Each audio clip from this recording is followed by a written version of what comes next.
안녕하십니까. 좋은 밤.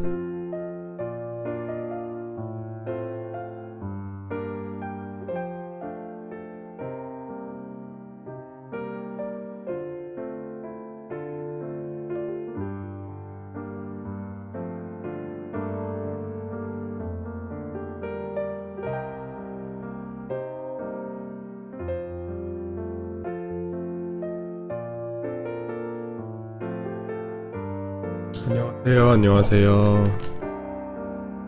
Hello, hello.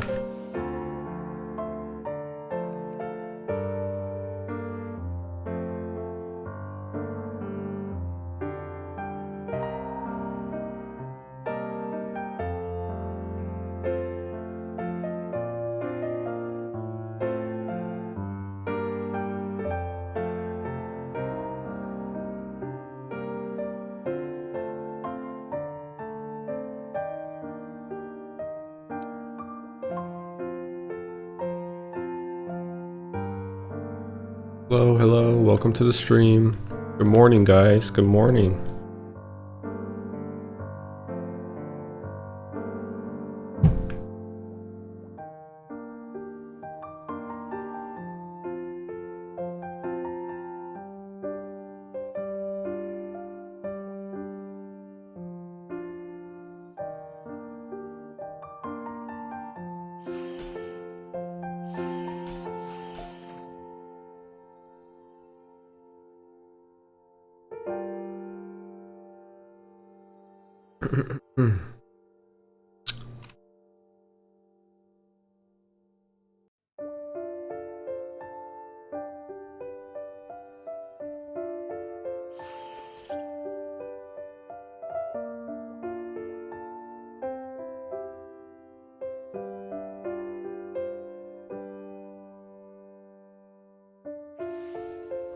여기 우리 길드원분이 계시네.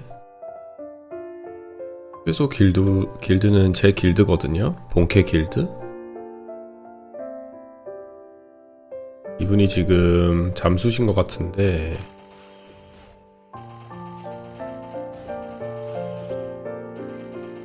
Hello, hello. Welcome, guys. Welcome to the stream.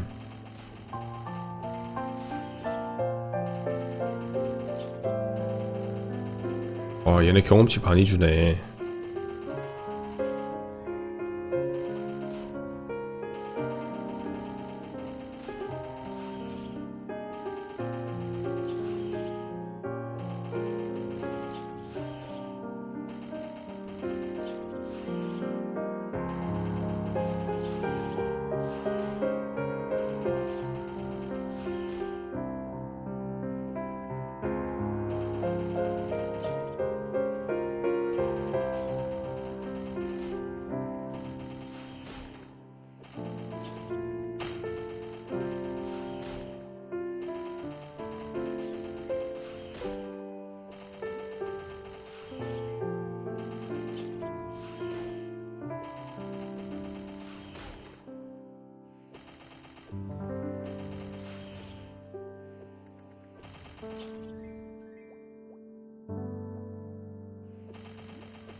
Hi, welcome to the stream.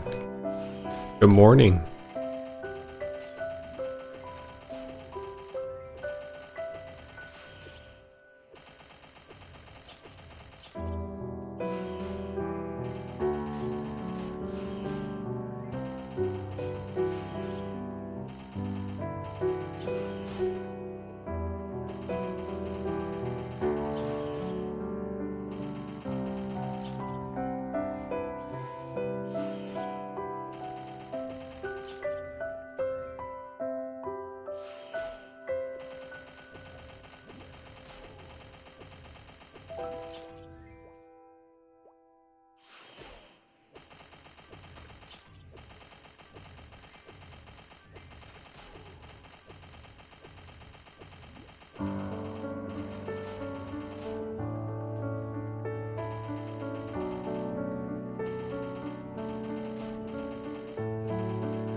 Found someone with no brain rot. Oh wow. You don't think I have brain rot, huh? You like my content? Well, I'm glad you enjoy my content. Thank you for the kind words, man. Appreciate it.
안녕하세요. 어서 오세요.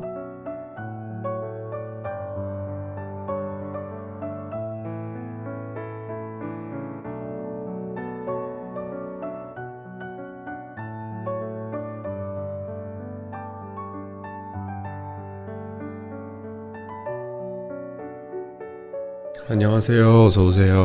안녕하세요.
목적이 어디신가요? 목적이요?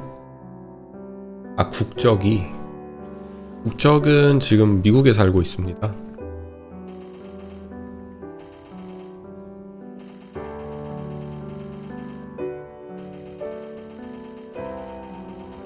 안녕하세요, 여러분. 어서 오세요. 좋은 밤.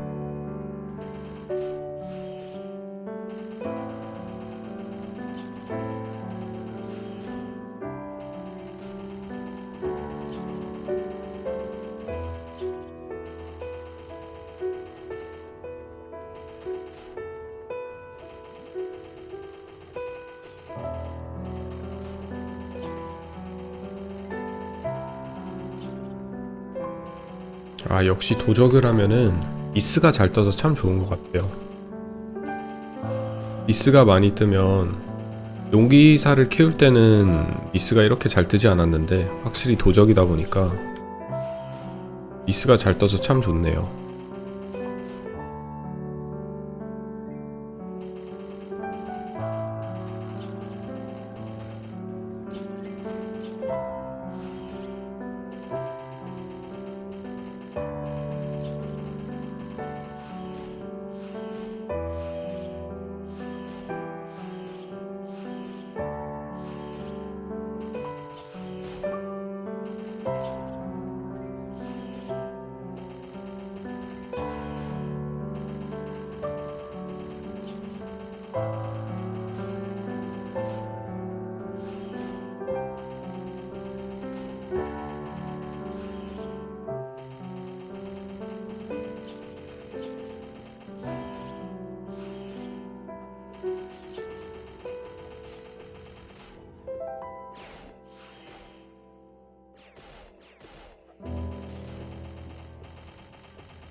Hides his level so he can look like he's live.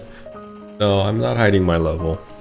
If you come to my other live, instead of the live that's being broadcasted into my shorts, you can see the full screen.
안녕하세요. 어서오세요.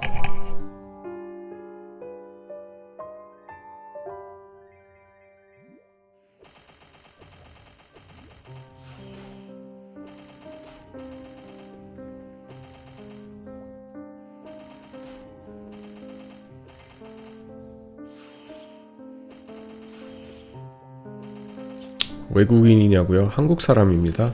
한국인이에요.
생긴 게 미국인처럼 생겼다. 혼혈인입니다, 지민님.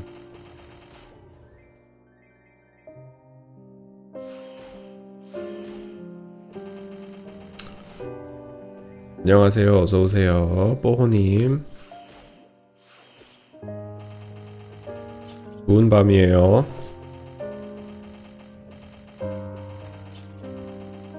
미국은 굉장히 추운데 한국도 많이 추운지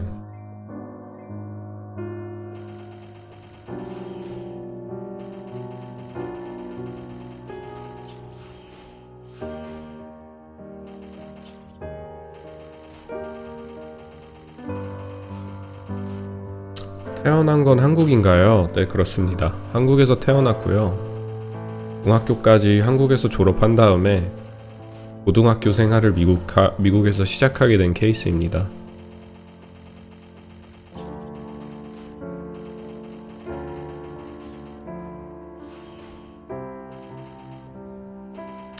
아직 추운데 슬슬 풀리는 중. 미국은 한 번 더 강추위가 한 번 더 돌 것 같아요. 저번 주 엄청 추웠고 눈도 엄청 많이 왔거든요. 근데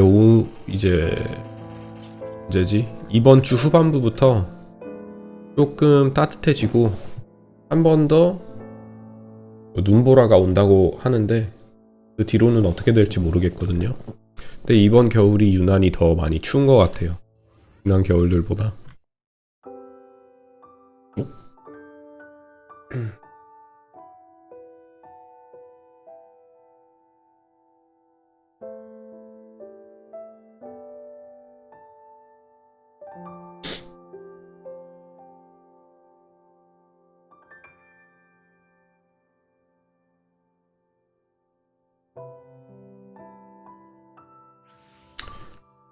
한국이 세계권에서 좀 추운 나라긴 하다. 아무래도 바다로 둘러싸여 있으니까 더 그러지 않나 싶어요.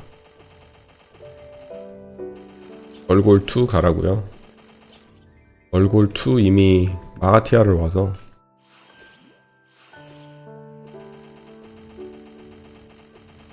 영어로는 한국 같은 나라를 페닌슐라라고 하거든요. 그러니까 나라가 바다로 쌓여 있으면 네 군데가, 그러니까 동서남북이 다 쌓여 있으면 아일랜드잖아요, 섬. 근데 세 군데로 그러니까 남쪽 네 방면에서 둘러싸여 있는 게 아니라 네 방면에서 세 방면만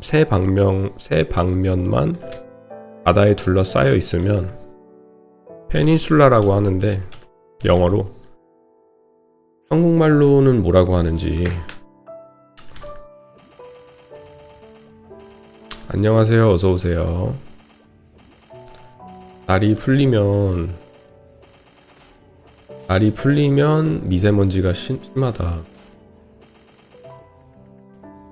반도. 반도.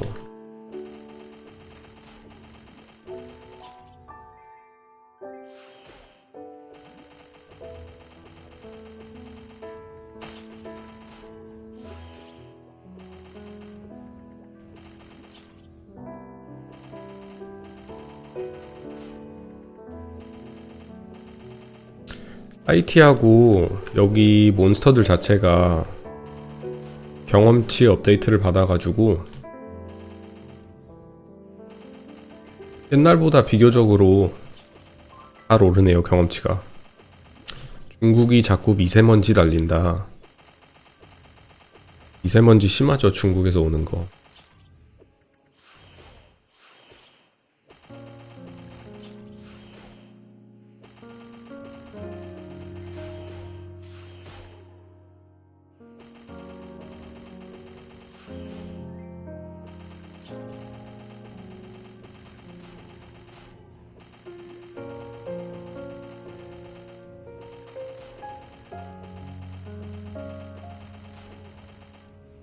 참 안타깝죠. 한국의 그 지리 위치를 보면 딱 중국 남쪽인가? 남쪽의 동남쪽. 그러니까 중국의 근처에 있어서 하여튼 중국의 미세먼지가 좀 심하잖아요.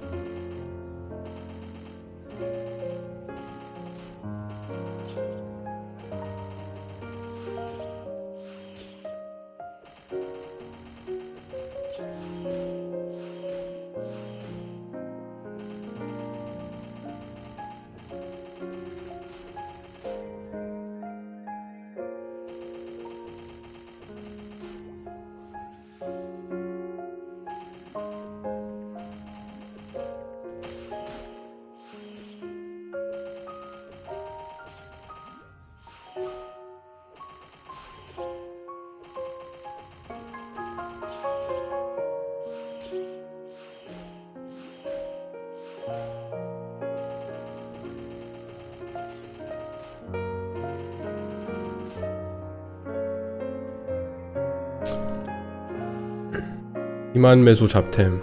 저거 먹어줘야죠. 저건 놓치면 안 되죠. 맞아. 근데 이런 거 다 팔아야 되는데 이따가 마을에 가서 한번 우편으로 다 보내놓고 와야 되겠다. 꼬리들 다 돈 되거든요. What do you rate your third job 1 to 10? Chief Bandit? On what metric? Efficiency, fun? What's the metric here? What am I rating?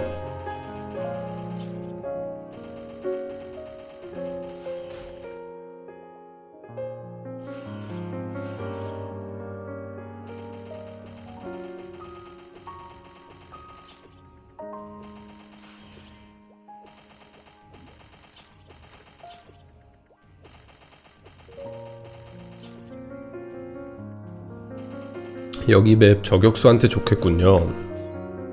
저격수한테 굉장히 좋죠. 여기 끼우 실장이라는 분이 제 길드, 본캐 길드원 분인데 잠수신 것 같아요.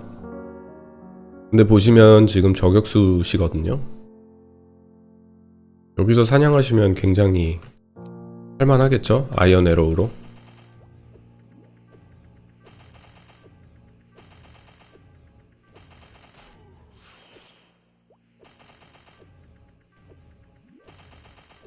Overall. Give me a second.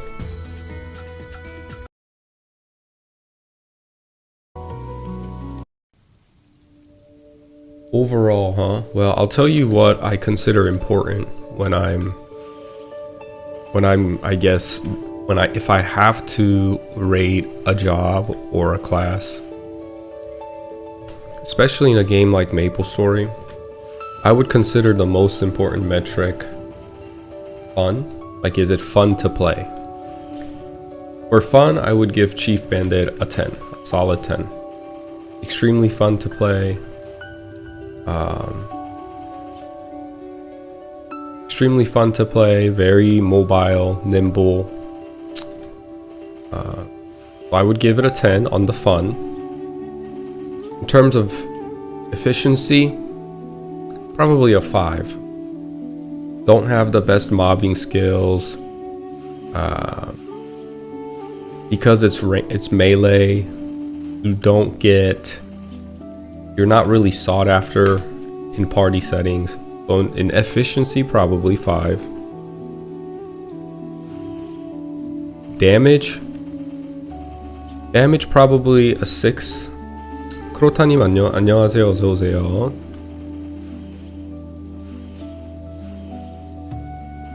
What else?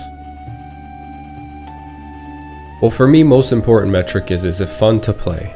No matter what class I play, I always ask that question. Is it fun for me to play the game? Is it fun when I play the game? And it's a 10 for me when it comes to Chief Bandit.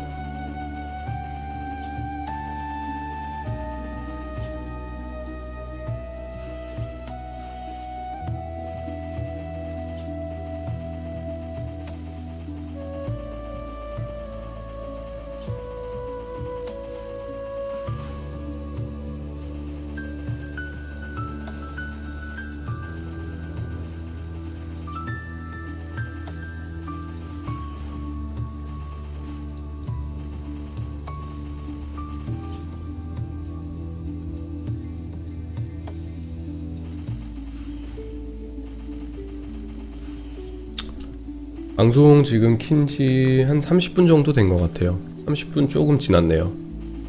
오늘은 1시간 정도 일찍 시작해서 방송을 일찍 끝내야 하거든요. 양아버님이 먼 거리를 오셔가지고 저를 가족을 보러 점심을 같이 먹기로 해가지고 일찍 가봐야 해서 방송을 일찍 킨 다음에 일찍 가볼 생각입니다. 이 맵 나오는 템은 맛은 괜찮나요? 아마 호문이라는 애들이 여기 조그만한 애들이 보이시죠? 비커를 머리 위에 쓰고 있는 애들. 얘네들이 아마 드롭 테이블이 좀 괜찮을 거예요. 사이트는 별로 안 좋은데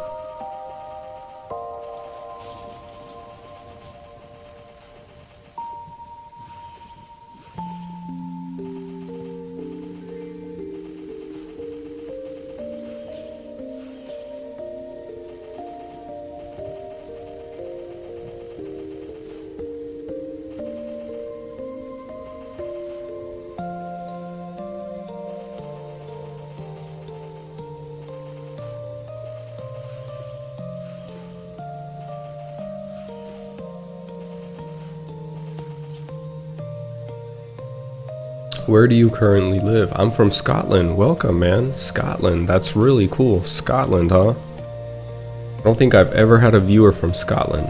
Is that the Scottish flag? The blue and the white X? Where do you currently live? I currently live in United States, America.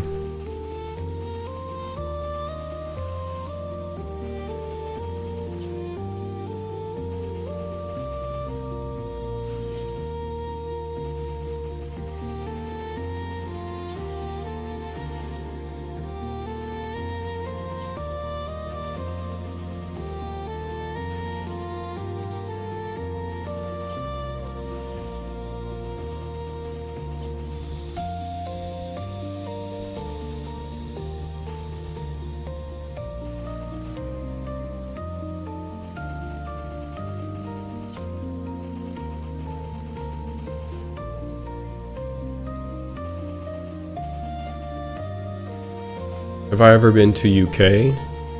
I haven't been to UK yet. I would love to go. I heard it's very cloudy and rains a lot over there in Europe. 단도도 키우시네.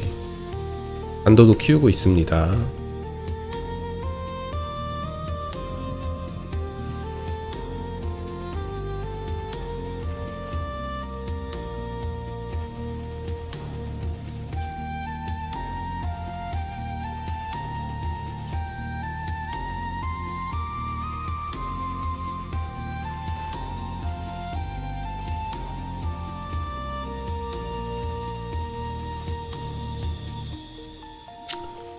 Also very cold in Europe. -6 degrees Celsius today in Netherlands.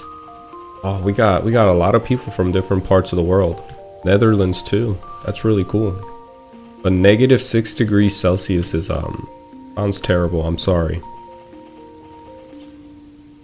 That's well below freezing. What do you guys do during those times? Just stay indoors, or are you guys used to that cold weather? So for you guys, it doesn't faze you guys.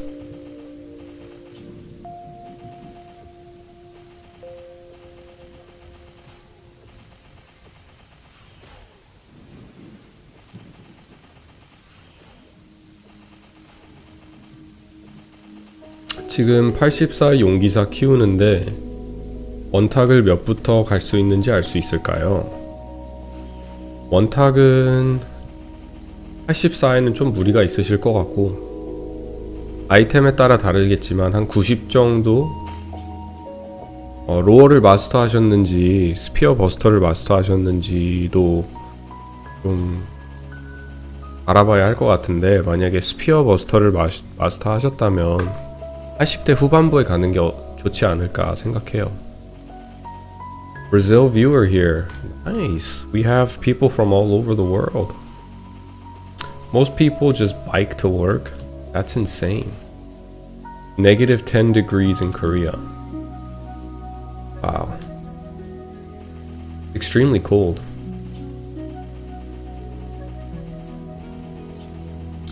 Luckily, I am working from home today. Tomorrow, I have to go to the office. I guess working remote is a worldwide thing, huh? 레벨 84라면 숫깔이 정말 잘 오르고 편하실 거예요. 원탁은 아직 무리이지 않을까. 레벨 84시면.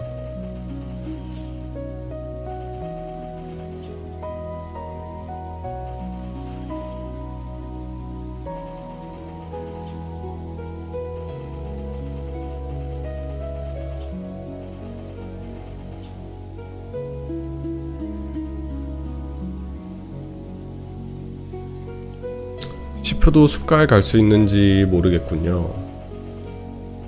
제가 용기사 키울 때 숲가를 아주 많이 했는데 시프를 단 한 번 본 적 있어요. 레벨 80대 후반 시프분이 숲가로 오셔서 같이 파사를 했거든요. 근데 나름 잘 잡으시더라고요.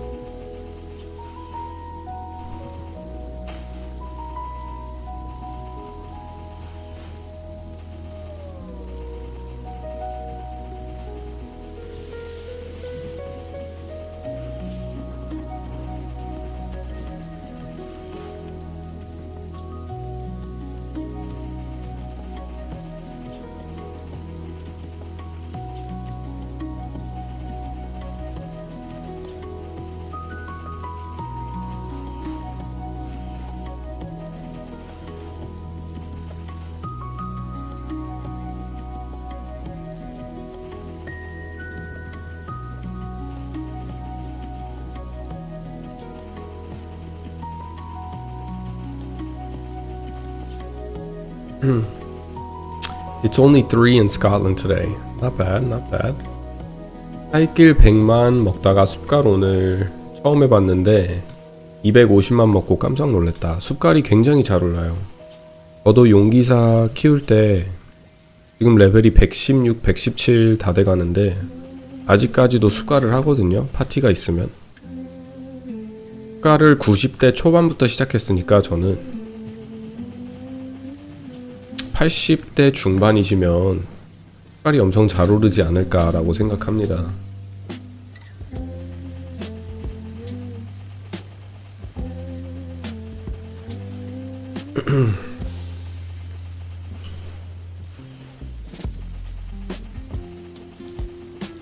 숲갈 가려면 시브즈 마스터 필수겠군요.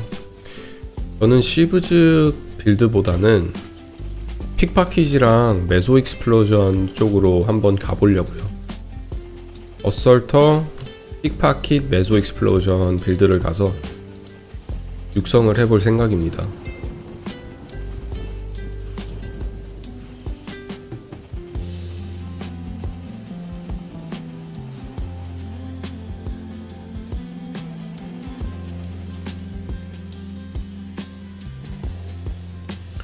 Hey Johnny, is the Magatia drop rate is bad theory correct?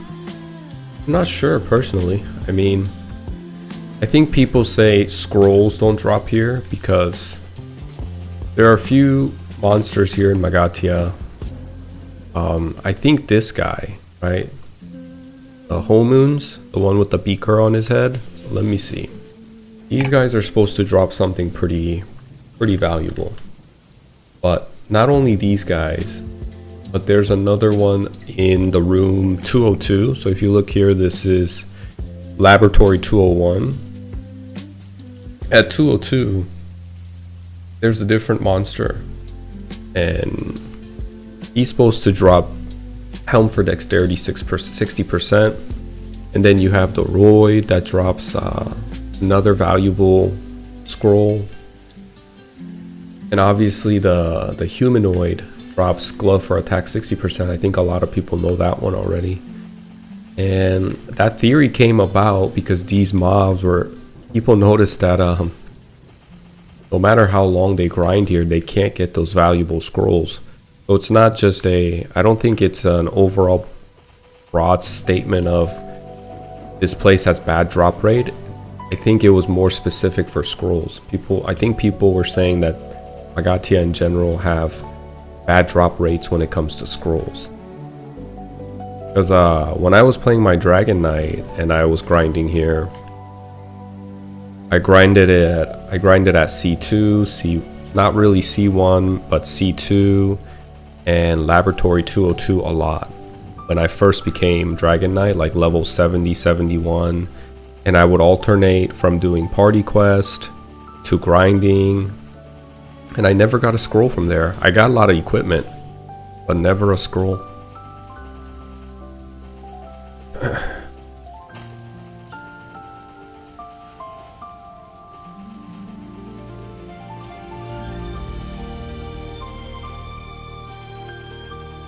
But these guys recently got some buff. So the CITES here, and even these little beaker guys, they're called Homoon. I don't know what they were called in GMS, but their EXP got buffed recently. So CITES only used to give, like if you look at the EXP when I kill this guy, it's something around 409. It used to be like 240, 260, 200 something. So it's not a bad grind here just for EXP. Even if, let's say that theory is correct, that drop rates are bad here, it's not a bad place to come at my level and just grind. I don't think there's any other place that gives about 400 EXP per mob, 350, 400. And, you know, comparing to where I'm coming from, which was White Fang and Hector's gave, I believe, 170, 160, and White Fang gives 200. So, and this map is relatively small. If I have one more person in a party with me here, a great place to party grind too with your buddy. Hello, welcome to the stream, guys. New faces today, welcome. I see, by the way, does Mapleland have 30% scrolls? No, we don't have 30% scrolls. We don't have 70% scrolls. I don't know what the future roadmap is for those.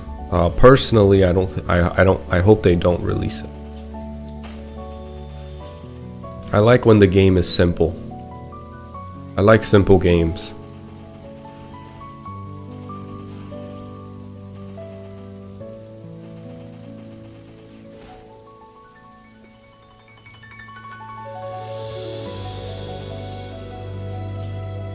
Hopefully we get some people that join the stream that will take me to Romeo and Juliet Party Quest, and I can show you guys that content today, but we'll see. I would love to go, because that's my favorite party quest, but I am really under-leveled. I qualify, I can join, I meet the minimum requirement, but if I try to join any party, if I try to find a party on Discord, I don't think anybody will take me.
Romeo and Juliet was such a fun party quest. I used to play priest, so I would give HS to party members while everyone grinded until we had 5 to 10 minutes left and would quickly finish the party quest to maximize EXP gain. I see, are you talking about where you can earn the key cards? Hi Catcher, welcome to the stream, man. I'm from Sukkot, Toronto. I'm still learning. Sukkot, Toronto? What is Sukkot, Toronto?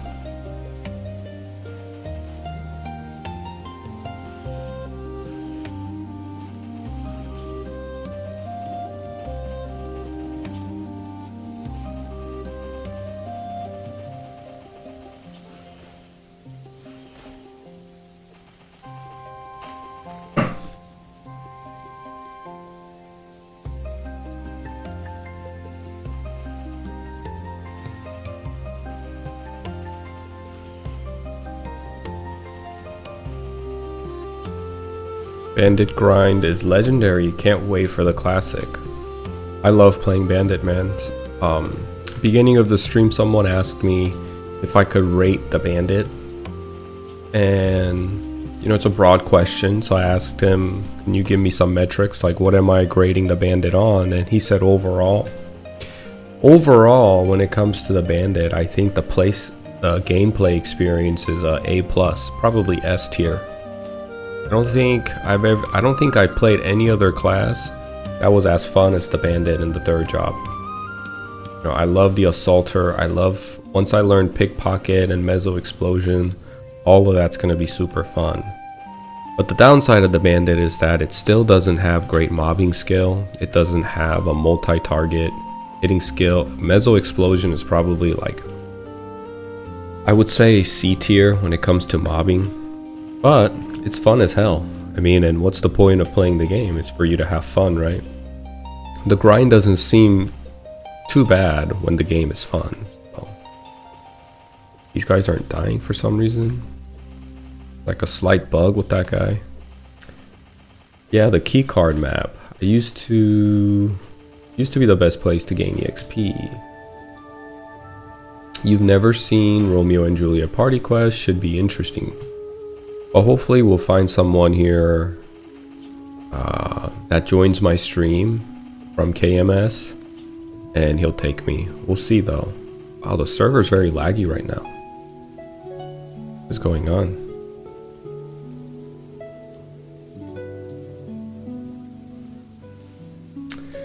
Man, PQs are my favorite part of Maple. I love them so much. I agree. PQs were a good integration into the game.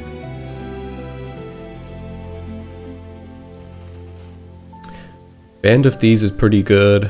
It's kind of, Band of Thieves is okay, and the only reason I say that is because its range, the skills range in the x-axis and the y-axis isn't that great.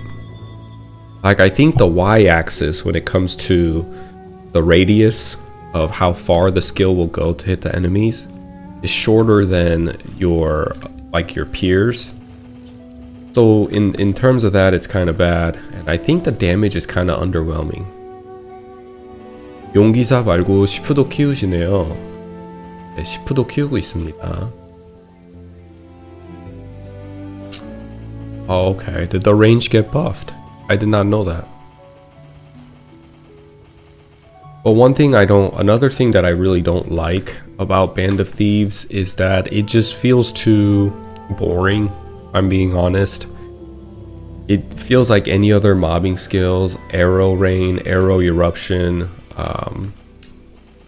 What else is there? You know, it feels, or what is it? The ice lightning mage's ice strike. Is it ice strike where the ice falls down? And it's essentially the same thing. There's a small radius around you where it can reach the enemies and freeze them. And I think I just think if you're a bandit, you have such a cool kit with Assaulter, and your identity is so strong and unique that I think you're doing a disservice to yourself to master Band of Thieves first and go that route. I want to try, I want to play the Bandit for its uniqueness. I want to level Pickpocket and Mezzo Explosion. And here in KMS, they don't really level Mezzo Explosion. I think they either forego Pickpocket or Mezzo Explosion. And I'm not those guys. I'm not a huge fan of using Mezzo Explosion by itself. I don't like dropping like 50k for 5 minutes to blow it all that up in like 10 seconds. That's not what I like. I like using Mezzo Explosion in conjunction with Pickpocket. That's what I like. I like that mechanic. Chief Bandit, Poggers, congrats on 70. Thanks, Exotic. Appreciate it.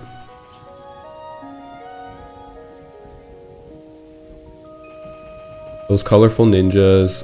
I mean, don't get me wrong, the illustration is really cool. The bandits and the ninjas coming out to hit the monsters are really funny and it's unique. But in terms of what the skill does and I guess the usage of the skill and what the skill does is not much different from Arrow Eruption or Arrow Rain, in my opinion.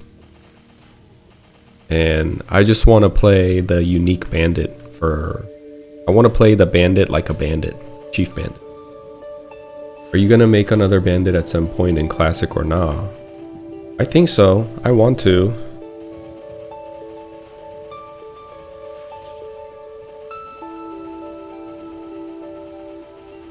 Bandits have a special place in my heart.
I'm excited to make a crossbowman. Considering what they're doing to clerics and potentially ruining their fourth job, it gives me a chance to try something new. I've always been a mage main. I did a poll, I think, after you left yesterday, Exotic, and I was surprised to see a lot of people, if they were going to play in the classic server, I figured it would be the traditional thief, archer in the top two on what class people would want to play, and then the mage, and then the warrior as the fourth. But to my surprise, the number one pick was the mage, and then the number two pick, I believe, was the warrior. I think, I can't remember, but number one was the mage. A lot of people wanted to play the mage.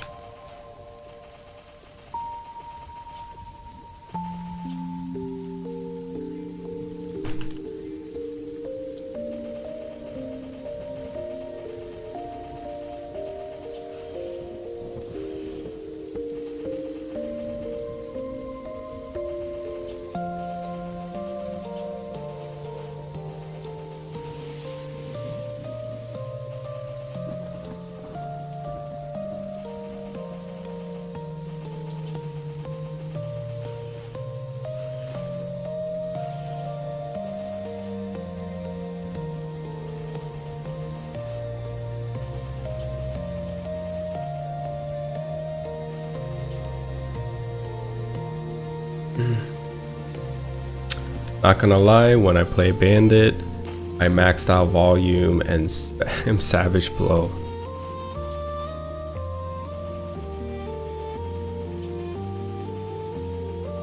I think a lot of people are excited to try out the new Fire Poison Mage. I think so too. I think a lot of people are excited to try out the the changes that's coming with the mage. And it does look really cool that there's a damage over time now and that they can crit. Pretty interesting stuff. Not surprising, I'd assume a lot of people are gonna play Fire Poison Mage. Yeah, I had about like 20 people vote in the poll. And yeah, I was kind of surprised, not gonna lie.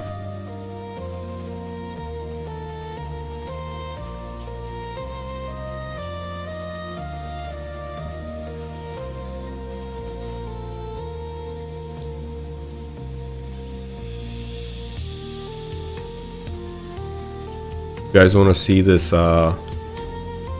crossbowman do his thing?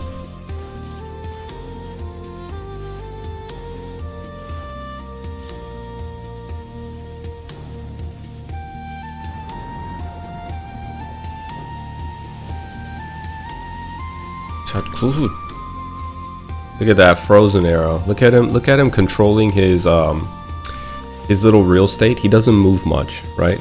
He's within his, he doesn't move too far. He CCs to keep enemies away, then he mobs them down with Iron Arrow. But he's gotta have a con, right? Because look at the damage he's doing. It penetrates, the mobbing skill is great, he crits. But if he has to have a con, it's the fact that he's not able to shoot his arrow when enemies get close. Other than that, this class is really good. But it's gotta have a con. It's gotta have a con because with archers too, their mobilities are really great as well. You know, because they have the skill called thrust in the 3rd job advancement. You can see that his movement is relatively fast, and I don't think he's even leveled. He probably hasn't even leveled thrust yet. I think when he turned 70, obviously he leveled his ice shot, and as he levels, he's gonna put points into thrust. That's going to give him plus 30 movement speed. But he's having a difficult time. The only difficult time he's really having is keeping the enemies away. And the ice shot is just really good at doing that.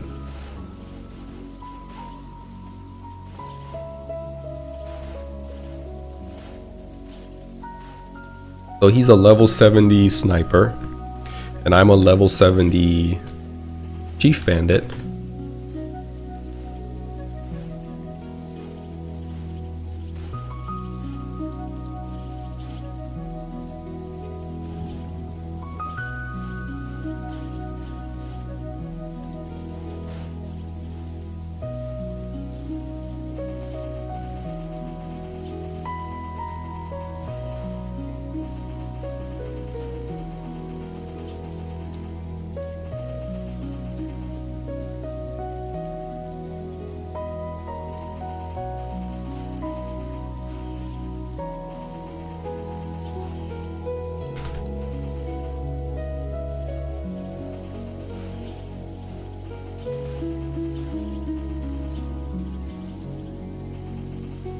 Blizzard crits in Mapleland. Yes, it does. Archers are getting melee shooting, right? In Classic? I believe so. In MapleStory Classic...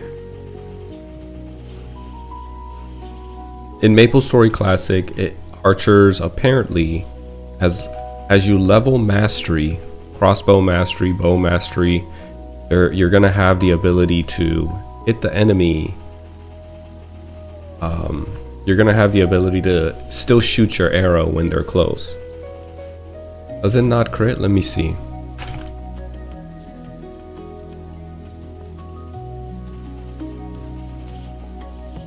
Let me ask him.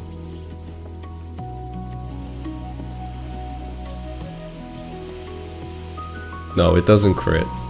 I think what he's doing is he uses ice shot and then iron arrows that kind of get confiscated.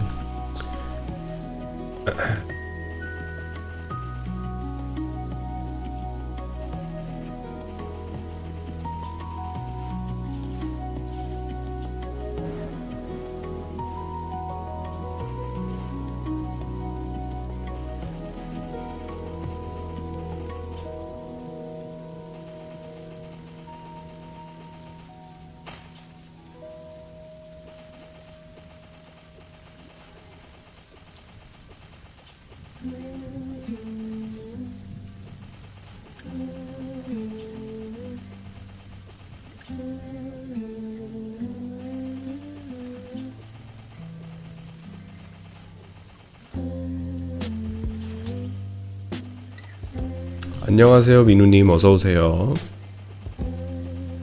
The music is on poise, very relaxing. Thank you.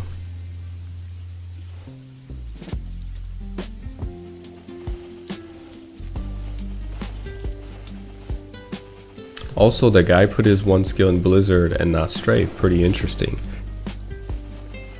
That is pretty interesting, huh? But I think like when you think about it, Strafe at one point is purely just for fun. But when you look at Ice Shot, it definitely has utility, right? Strafe doesn't get better than Double Shot until you put at least 10 points, 15 points.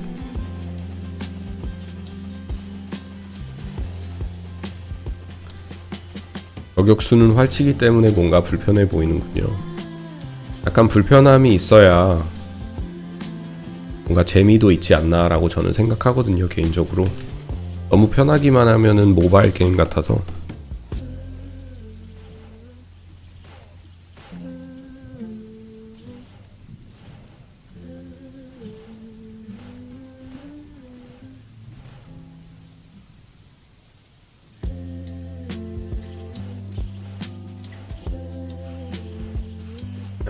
Are you full Korean? I am half Korean. Do you stream full time? Yes, I do.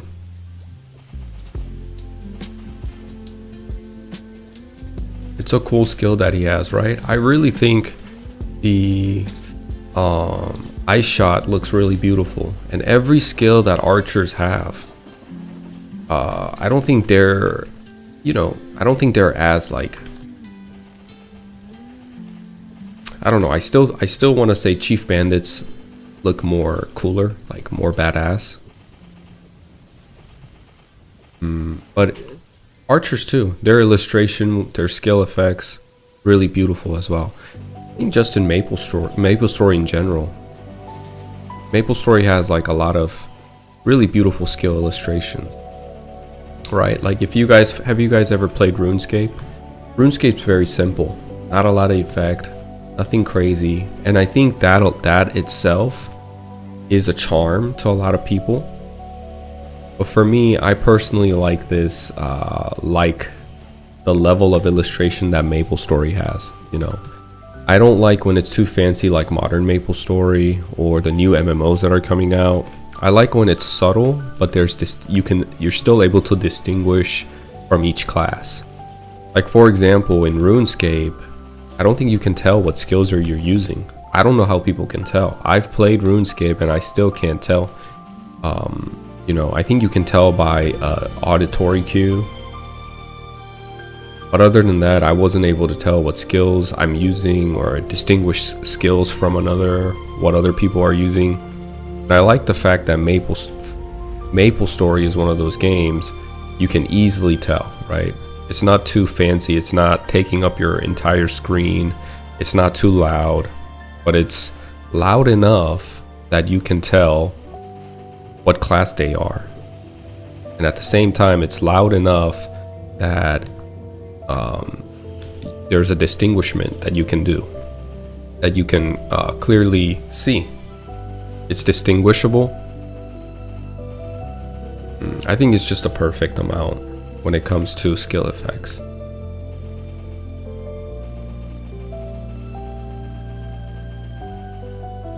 요즘 보마보다 흰궁이 더 좋은 것 같다. 망용둥, 남둥, 위용둥 다 잘 밀어서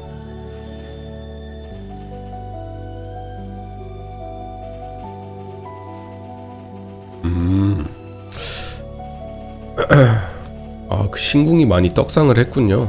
거의 인기 직업으로. 맥클은 시그너스 같은 게 나오려나요? 글쎄요, 나올까요? 나올 것 같기는 한데 좀 천천히 나왔으면 좋겠어요. 나온다면. 지금 석궁 사수들이 정말로 나쁘지 않다.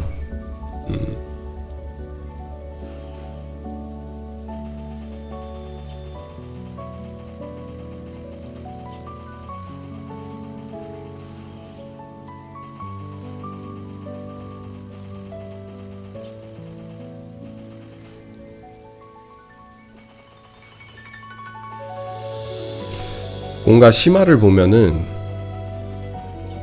이렇게 세로로 긴 맵보다는 가로로 긴 맵이 어설터 쓰면서 이동하기 편하고 조금 더 시프마스터한테 적합된 사냥터라고 생각하는데, 그런 사냥터가 존재하는지 제 랩에 없을 것 같거든요. 밧줄 타는 거를 감소시킬 수 있어서 시간을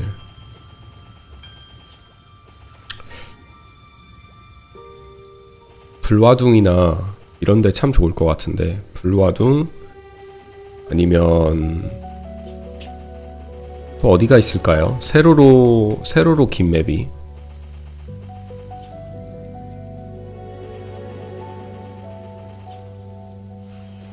근데 여기 맵도 가로로 그렇게 길지가 않아서 나쁘지 않은 것 같아요.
하나 안 좋은 점이 있다면, 제가 지금 해보면서 느끼는 건데, 어설터를 쓰면은 적에게 스턴이 들어가잖아요, 일정 확률로.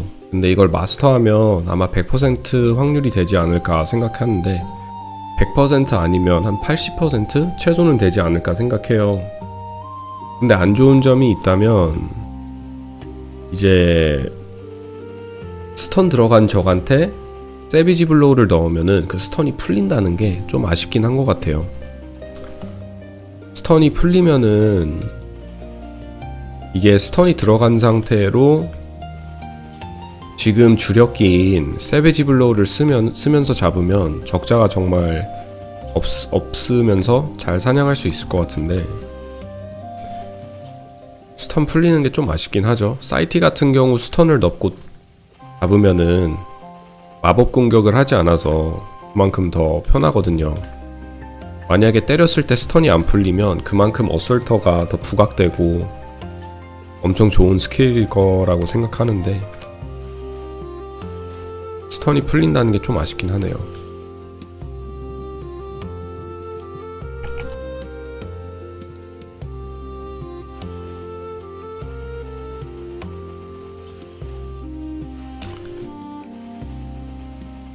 그걸 다 해결한 게 부스다. 부메랑 스텝도 좋긴 한데, 그걸 떠나서 부메랑 스텝은 일단 부메랑 스텝도 마찬가지로 부메랑 스텝을 쓴 다음에 메소 익스플로전이나 아니면 다른 스킬을 넣으면 스턴이 풀리거든요.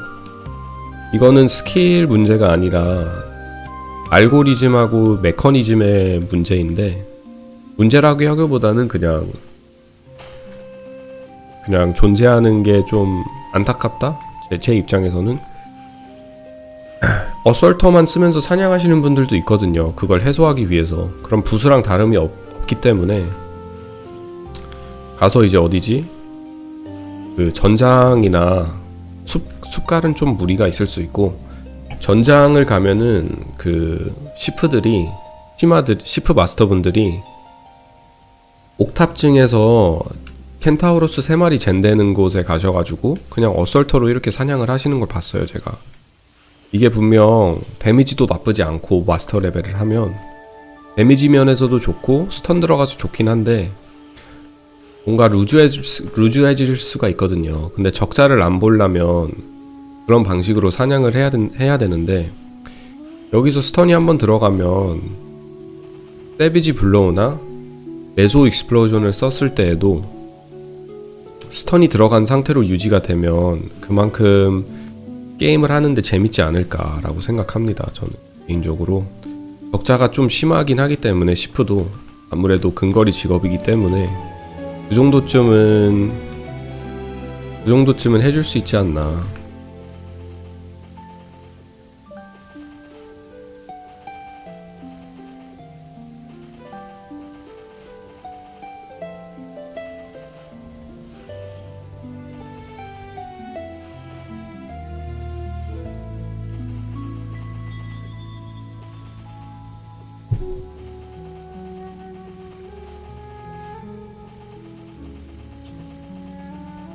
그럴 것 같아요. 저는 개인적으로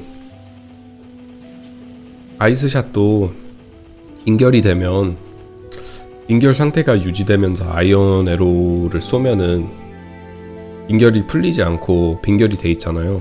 그거랑 마찬가지로 어설터를 썼을 때 스턴이 들어가고 난 뒤에 스턴이 한 2초 정도 유지되는 걸로 알고 있는데, 한번 볼까요?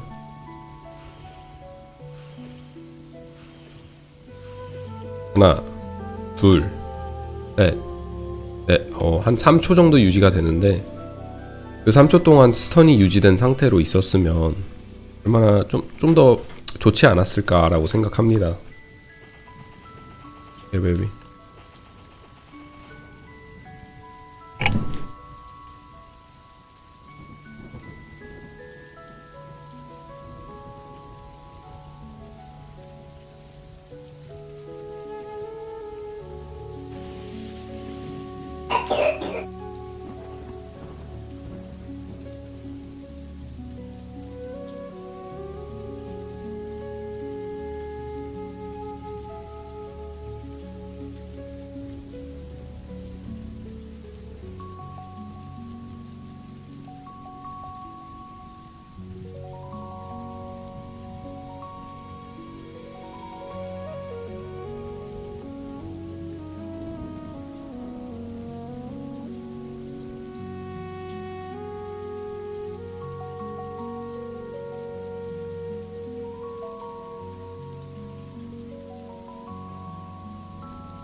시프 육성하는 사람들 보면 골렘의 숲과 불어전 왕복만 계속 하던데, 다른 거 말고는 생각이 잘 안 난다.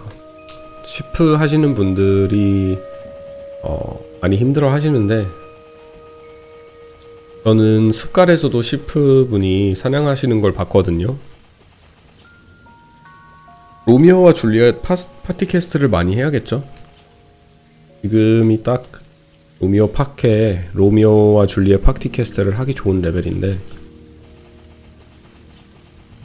여기서 최대한 많이 있다가 숲갈을 갈 수 있으면 파티를 들어가기 전에 리프레를 한번 가서 양들을 한번 잡아보고, 잡는데 좀 힘들다, 무리가 있다 싶으면 다른 파티가 어디 있을까요? 파티 사냥하는 곳이. 숲가을 가기 전에는 대부분 사이길을 많이 가시던데 저는 사이길 별로라고 생각하거든요. 그리고 또 사이길을 가려면 시브즈를 찍어야 되는데 저는 시브즈 찍을 생각이 별로 없어가지고 숲가를 갈 때까지는 아마 로미오와 줄리엣 파티 캐스트를 하면서 뻐기다가 숲가를 많이 하고 숲가를 한 다음에 이제 불어전이나 이런 데가 자리가 있다면 불어전도 한 번씩 하고 그러다 보면은 금방 업해요. 숲가는 아마 요즘 구인이 안 될 거다. 왜죠? 숲가는 요즘 구인이 안 된다. 숲가 그래도 파티 많던데.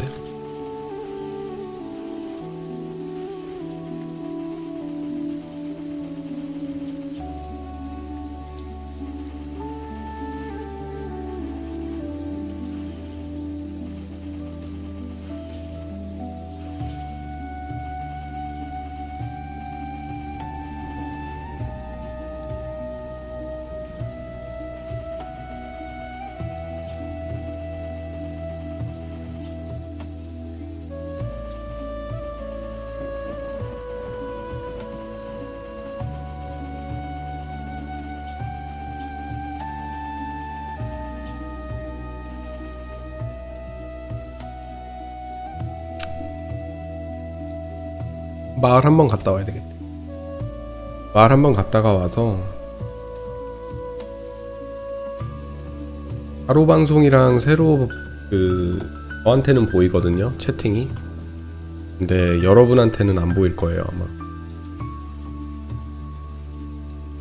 보일라나?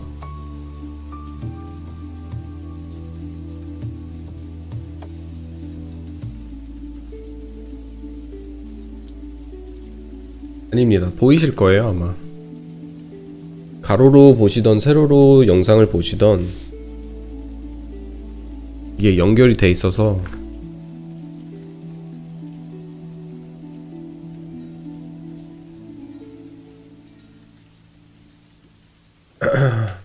폴플러 섀도우 찍은 사람 대단한 것 같다. 일비값이 떨어져서 숲갈 빈자리가 너무 많다. 아, 그렇긴 하겠네요. 그걸 생각 못했네. 일비값이 조금 떨어져서 숲갈을 하시는 분들이 좀 많이 없으시겠네. 큰일인데요. 숲갈이 있어야 되는데.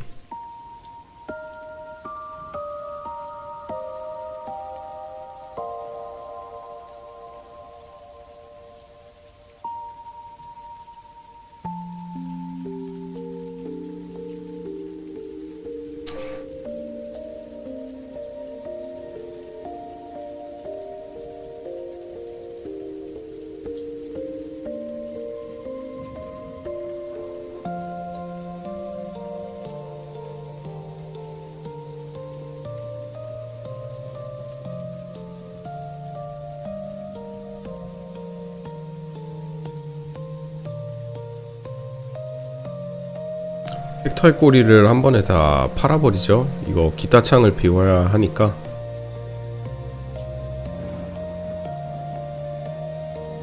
올려버리고 이렇게 800 450 한 개당 450원이니까 800개 하면 36만원.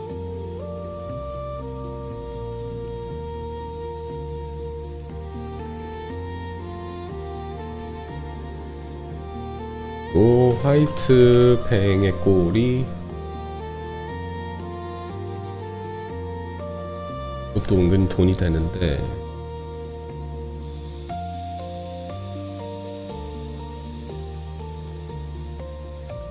개당 220원에 사시는 분 계시니까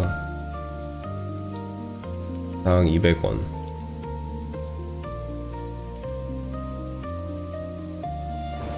개당 200원에 화이트 팽의 꼬리는 좀 많네요. 그쵸?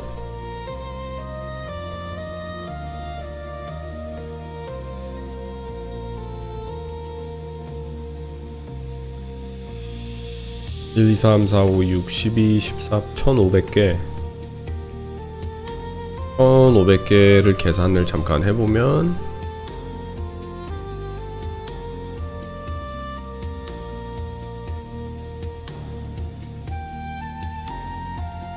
30만원.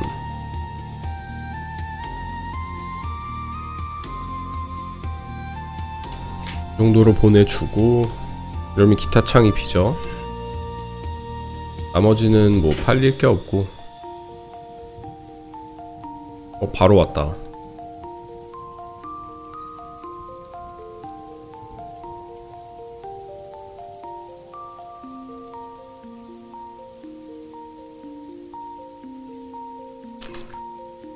아, 1층 격수들이 파티를 파는 게 좀 줄어들었다.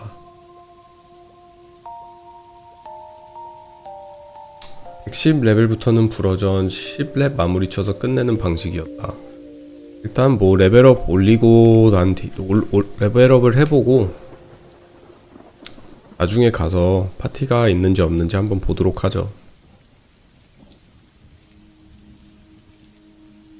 것들은 그냥 다 판매해버리고.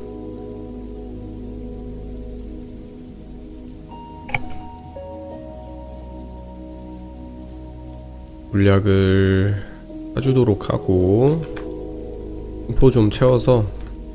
팀포가 많이 쓰이기는 하네요. 용기사를 할 때는 예전에는 벡터하고 화이트팽을 잡을 때는 마나 엘릭서가 많이 쓰였는데 이제는 그 반대로 흰포가 많이 쓰이네요.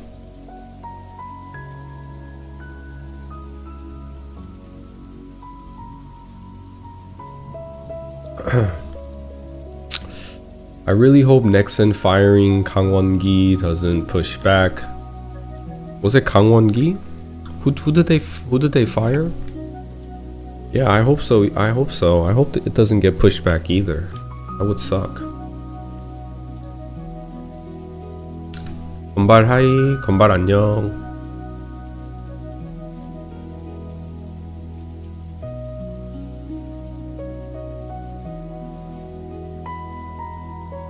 심하는 원탁 우이 어떤 거 같나요? 좋은 거 같아요. 해봐야 알겠지만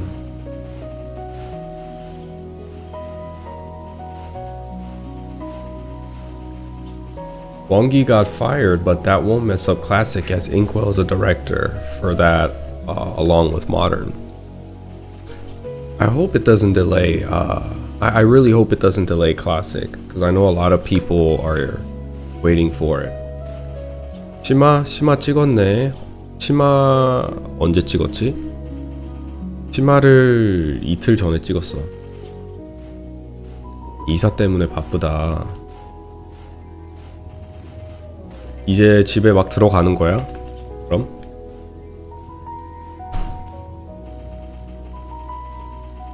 많이 바쁘겠네.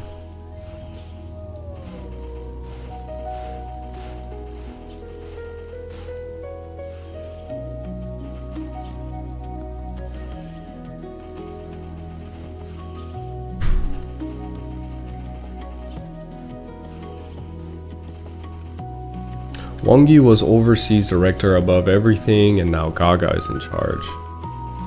I see. 구정설 지나고 들어갈 듯 지금 가전이랑 가구 드리는 중. 엄청 바쁘겠네. 힘들고 수고가 많겠다. 수연이는 엄청 좋아하겠네. 행복하고.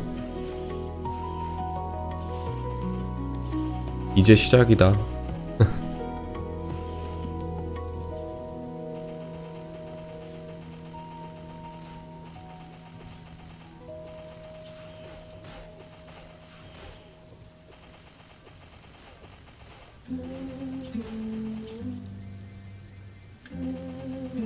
근데 너 없으면은 우리 풍이는 어떡하냐 진짜. 셋째 이모가 많이 힘들겠다. 오늘은 한국 시간 아마 새벽 2시?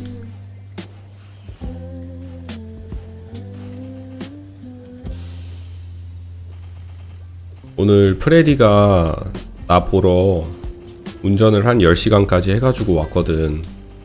인스타에서 봤지?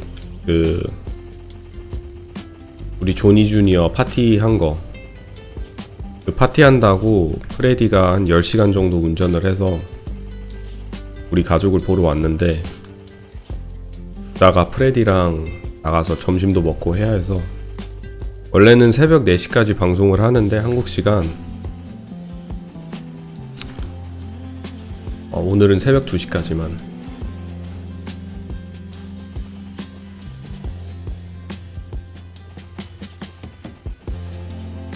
프레디 혼자 온 게 아니라 프레디하고 조디하고 아들. 내가 나중에 사진 보내줄게, 카톡으로. Morning check-in. What's up, Taylor? Welcome back, man. Welcome back.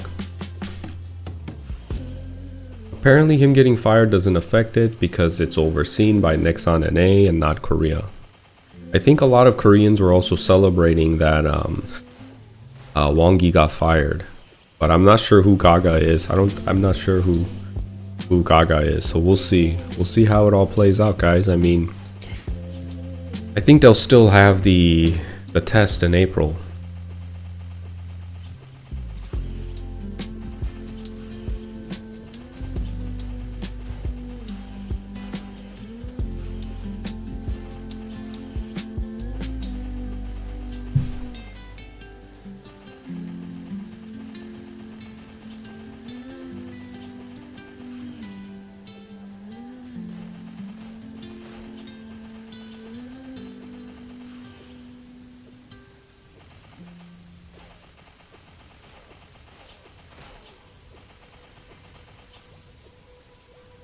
잔이 돌잡이 때 마이크 집었던데 가수.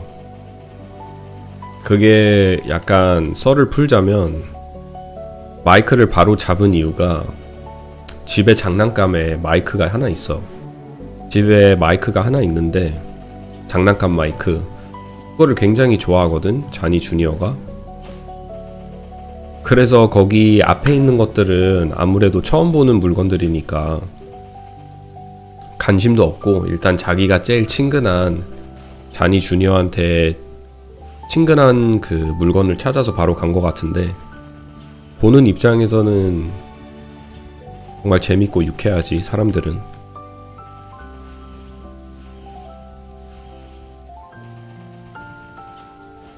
Wonky must have been pretty crap person if he was running some serious fraud like that. Yeah, he was messing with percentages. He did some really bad stuff. He defrauded a lot of people, a lot of the players. While Wonky was director of KMS for a long period and did a lot for the game in general, he also wasn't too concerned with the overseas servers and their struggles. Yeah.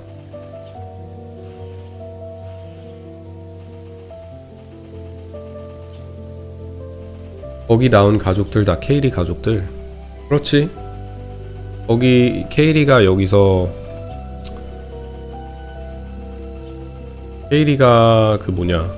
여기서 아무래도 태어나고 성장을 했기 때문에 가족들이 다 여기 모여 있지. 사촌들도 엄청 많고, 그리고 또 다른 가족들도 엄청 많고. 여기에 뿌리가 깊어, 케이리 가족들이.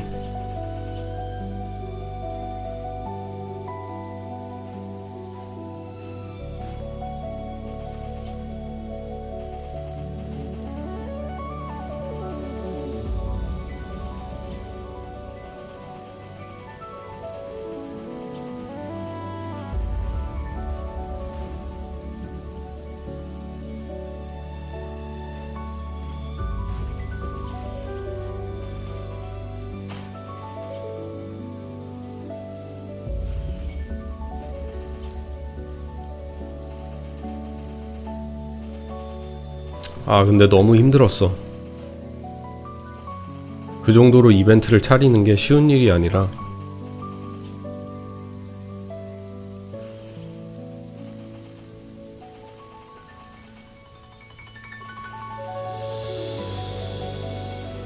내가 말 많이 하는 인스타그램에 보여주기식 케이리한테 많이 힘들다고 좀 그 수위를 줄이자고 얘기를 많이 했거든. 너무 크게 스케일 내는 거 아니냐. 돌잡이인 것도 알고 첫 번째 생일인 것도 다 알겠지만 사람을 40명이나 초대해서 먹거리 제공하고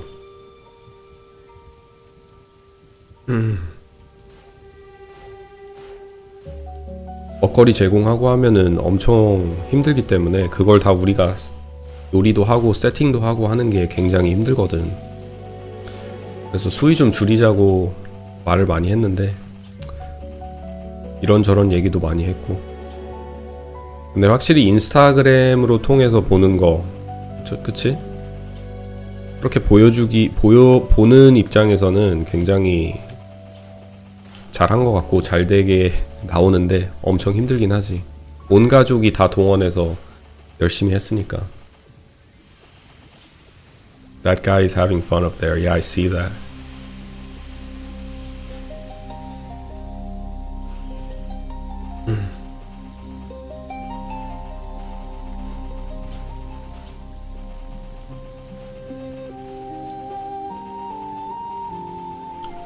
맞아. 이 아기 돌이니까 나도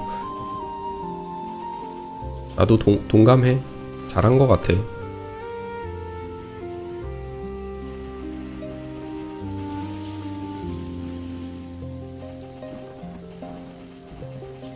여기 있는 저격수가 너여야 하는데 건발 아쉽네. 접어가지고 이게 너여야 하는데.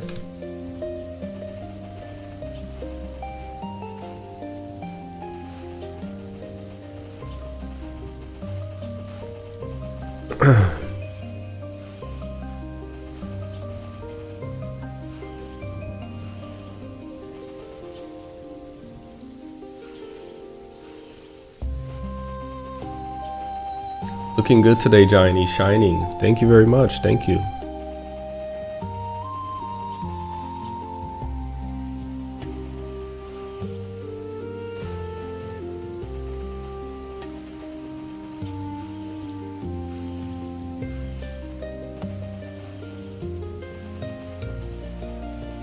요즘 계속 일하고 쿠팡하고 운동하고 반복이다. 나머지 시간에 집에 가서 이것저것 봐주고 받아야 해서 바쁘다.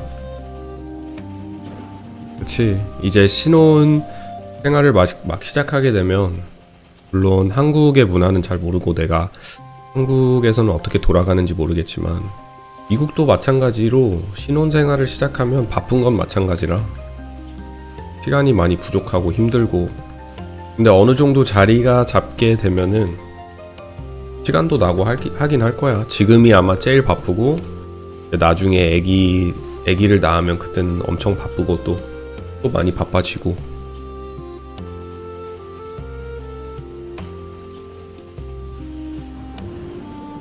열심히 해야지.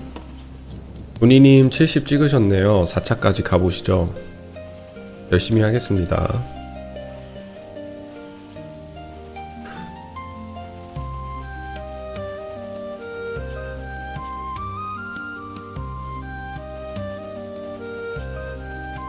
I need someone to love me like Johnny loves Assaulter. Yeah, I love Assaulter, man. I think Assaulter is a beautiful skill. So fun to use. Great mobility. Love it.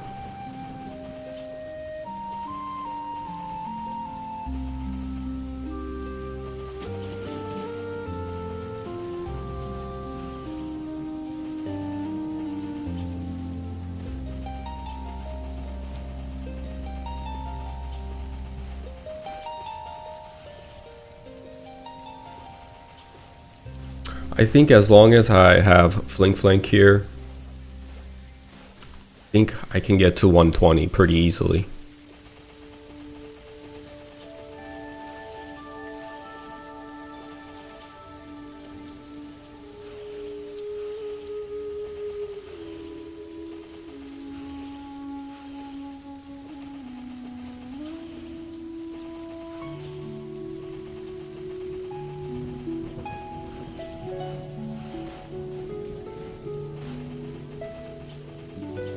Some moves just have it Quotation marks, I agree.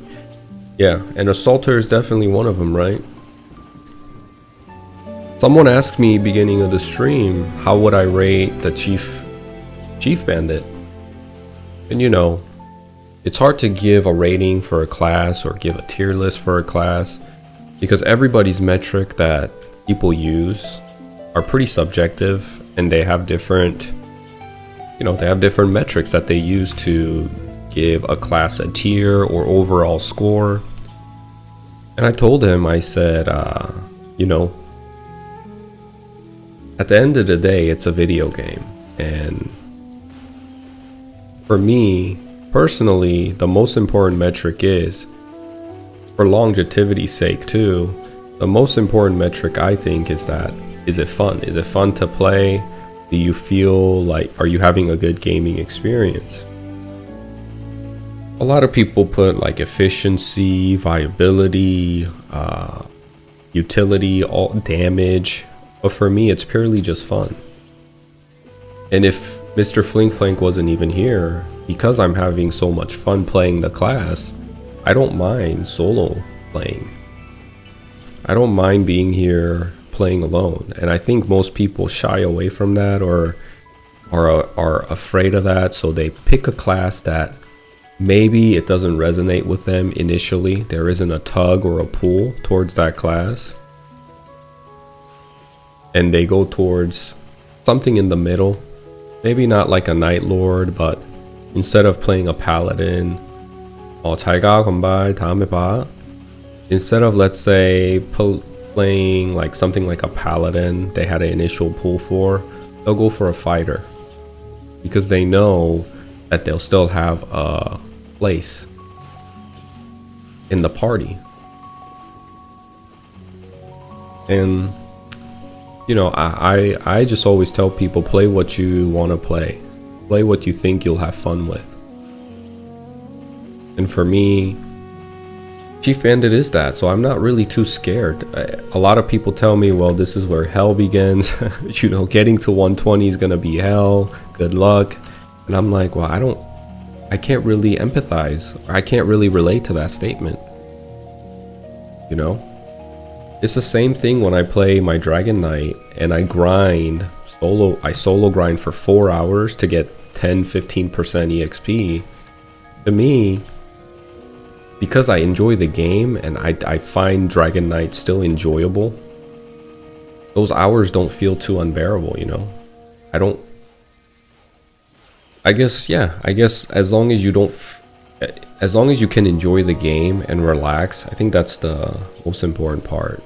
If I wasn't streaming, I might be watching YouTube, or I might be listening to music, maybe a podcast, and enjoying the gaming experience, what the game has to offer. Because the thing is, if I play the game as if I'm getting chased, or as if like I'm being rushed to reach 120, what's gonna happen at 120 is you're gonna enjoy Shadower, sure, you're gonna enjoy your fourth job advancement, you're gonna enjoy the class, but I guarantee you're gonna get burnt out sooner or later. And you're gonna have that paradoxical, ironical situation where it happens like you've achieved your goal and you've got to where you wanted to be from the get-go, and you're gonna get burnt out because you've achieved your goal. And when you get to fourth job advancement, you're not going to have another goal to strive for. Maybe your goal will be level 140, 150, 160. But playing the game, having a goal is good, but you got to enjoy the experience. Very important to enjoy the moment and enjoy the journey and the adventure, or else you'll get burnt out. Sooner or later, let's say you play a Dragon Knight, let's say you play a Hermit, Bowmaster, all these classes, especially a Hermit, are really essential for parties. And yeah, you'll have a good time and an easier time finding parties and stuff. But once you reach 120 and reached your goal, you don't really have a next goal in sight. And the next goal is actually way more strenuous. It's way more stressful. A lot of people feel this fatigue and this sense of purposeless once they hit 120, and they end up quitting shortly after. You know, look at my cousin. He got to level 143 Night Lord, and he just quit. He quit because it got too hard for him to level, and he started not enjoying the game as much as he was. Oh, hold on. I think that's a thief pants. There we go. An upgrade, finally. I was wearing a level 40 pants for thieves all the way until now. I finally got an upgrade. Level 60. We're gonna get one more luck. We're gonna get more weapon defense and avoidability. A big W.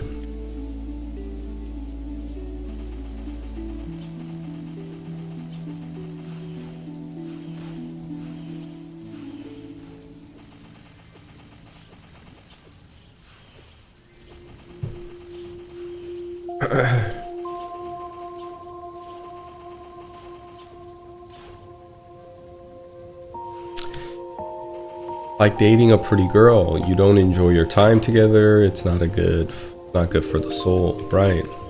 I always say, if you don't enjoy the grinding process, that relaxed feeling, then you are missing out on what the game is really about. 100% agree with you, man. I think you are saying it better than I am. I am not as articulate this morning. Very tired. But you essentially captured the essence of what I'm talking about. You have to enjoy the grind. You have to enjoy the journey.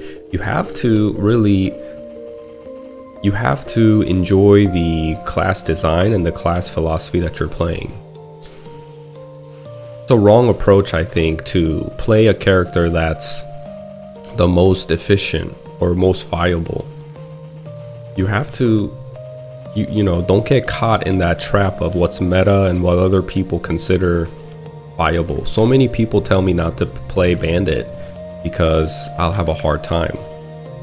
Well, what is a hard time in a video game, really? You know, a video game, you're supposed to enjoy the process and enjoy the game. And if you're not doing that, then even if I was to play, like, let's say the most meta class, and I'm going to the most meta training grounds, the most meta efficient way of efficiently earning EXP, it's hard for me because if I don't enjoy the class, then I'm not enjoying the game. So it's a give or take. Yes, it's a little bit more difficult when you're playing a Chief Bandit because a lot of parties won't take you. A lot of parties would prefer to have another ranged class, maybe with more CC. But still, it's not a 0%, right? Because you still have a nice utility party buff called Haste. And if they can't find a hermit to put in a party, then you can definitely fulfill that slot. I look at Looty Party Quest, right? People will always take, let's say there's two assassins. One assassin went the crit build and he mastered crit. The other went a haste build and he mastered haste. The guy who mastered crit is going to have arguably a harder time leveling and getting into a party because the party's gonna want an assassin that has mastered haste or an efficient party quest experience. So you know, like it's a give or take. When you play a bandit, you can master Savage Blow, or you can master haste first, then start leveling Savage Blow. So there's still an option. Like if you have haste, you still can find yourself in a party later on. In Romeo and Juliet Party Quest, you need either a bandit or a hermit who has haste. Hermits aren't specific, like, you know, hermits aren't unique. You don't need a hermit per se, you need a thief. And a bandit is a thief with haste. So I can find the party here in the future. Right now it's probably a little difficult because I'm low level. Even for a hermit at level 70, it's tough for a hermit to join a party at level 70. But once I get to about 73, 74, I think I'll have an easier time finding a party. For sure, in my opinion, all classes have some use. Be it just for a few maps, it's still a use. Is this Hollow Knight? This is MapleStory. This is Maple Land.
When people who make these comparison videos start with such and such is useless, I can already tell that their mindset is for how the game should be.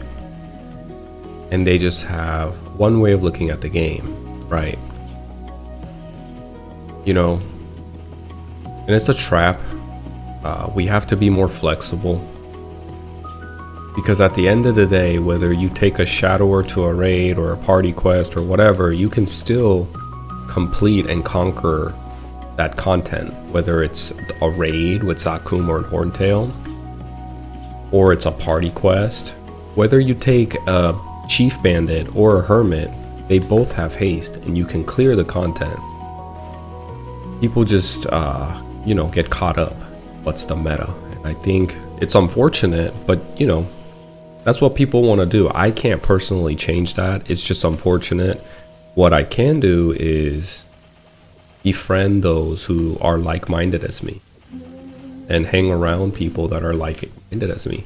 I think there are, I wouldn't say the majority, but there's still a good amount of people who are a lot more laxed and are willing to enjoy the game for what it actually is, a game, instead of really trying to maximize efficiency. You just have to find those people,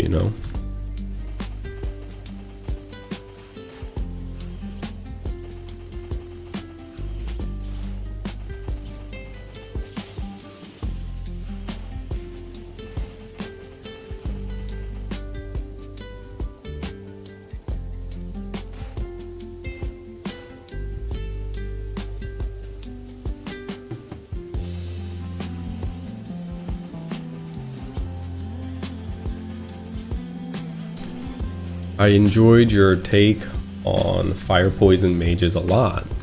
Never thought about them the way you did. Eye-opening. In my guild, honestly, like 80% of people didn't want to be around lower tier characters or play with them.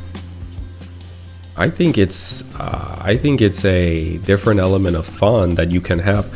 I think the game gets pretty stale if you have a fixed composition that you want to take to a raid or to a party quest, and you have a one-dimensional way of looking at things because the meta states so. Meta states that you need to have certain, you need to have 3 Night Lords with a Bowmaster and a Priest because they do the most damage, the game gets stale for me, you know. So when I play MapleStory Classic and I play with my viewers, I play with the people that are going to be playing with me, I want to run a guild where it's the most important thing is having fun, right? The most important thing is let's enjoy the game as if it's a game. But it's one of those things that where you really have to find the balance, because if you prioritize fun over everything else, then people don't take the raids seriously. And the irony is, if you don't take the game seriously enough, like let's say your raid leader or your raid members are so nonchalant, they're like, oh, we're just having fun, bro, like what the heck, just relax, then it becomes unfun. Well, that's what I think personally. Like, I want to be in a chill guild where people are open-minded and we can take different classes to raids and use all sorts of utility to have a new fresh experience, but I still want some organization and structure, right? I want my raid leader to explain things, take charge. Like, I want it to be a legit experience. I don't want people to just go in and just laugh and talk about how the weather is while they're in a raid. I want them to I want the raid experience, or I want all of that to be serious and be taken seriously, but I don't want to follow the meta necessarily, if that makes sense. Like, for example, let's just let's have a hypothetical fun imagination moment. MapleStory Classic comes out, I make a guild, and I tell people, like I am telling people now, if you want to join, you're welcome to join. You can play whatever class you like, I don't care. The more people we have, there's going to be variety anyway, so no pressure, just play what you want to play. And slowly content gets released, and it gets to a point where El Nath comes out, third job advancement comes out, and eventually Zakum comes out. And everybody's getting up to level 110, 120. And usually Zakum comes out prior to fourth job advancement. I don't know how they'll do it in Classic, but let's say that's the case. Everybody's 110, 100, 110.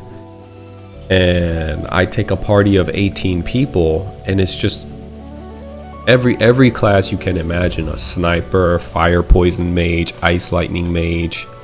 You have a chief bandit, hermit, all of those things. It's gonna be a brand new experience and a fun experience, but I don't want to go in without structure. I want to make it work with what we have and have some structure around that, I want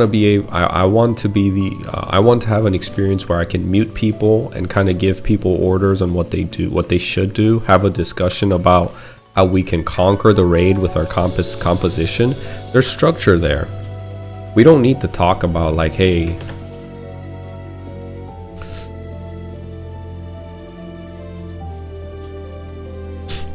we don't need to talk about, hey, we can't go to the raid because we need like at least 5 hermits. No, if the guild has like 20 people and it's of all sorts of classes, then we can take 18 people, maybe 24, because it's gonna be really tough. We probably need to like at least take 24 or 30 people, and that's gonna be hard itself, to have that many people get up to that level. But I think we could have it because I'm doing YouTube and I have some sort of a platform. People will join the guild, and I'm sure we'll have that people. So let's say we take like 24 to 30 people, and we have like 6 fire poison mages, 10 ice lightning mages, 3-4 bishops for each party.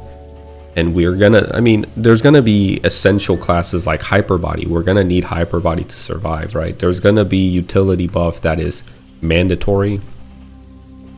We're definitely gonna have haste because people always play assassins or bandits.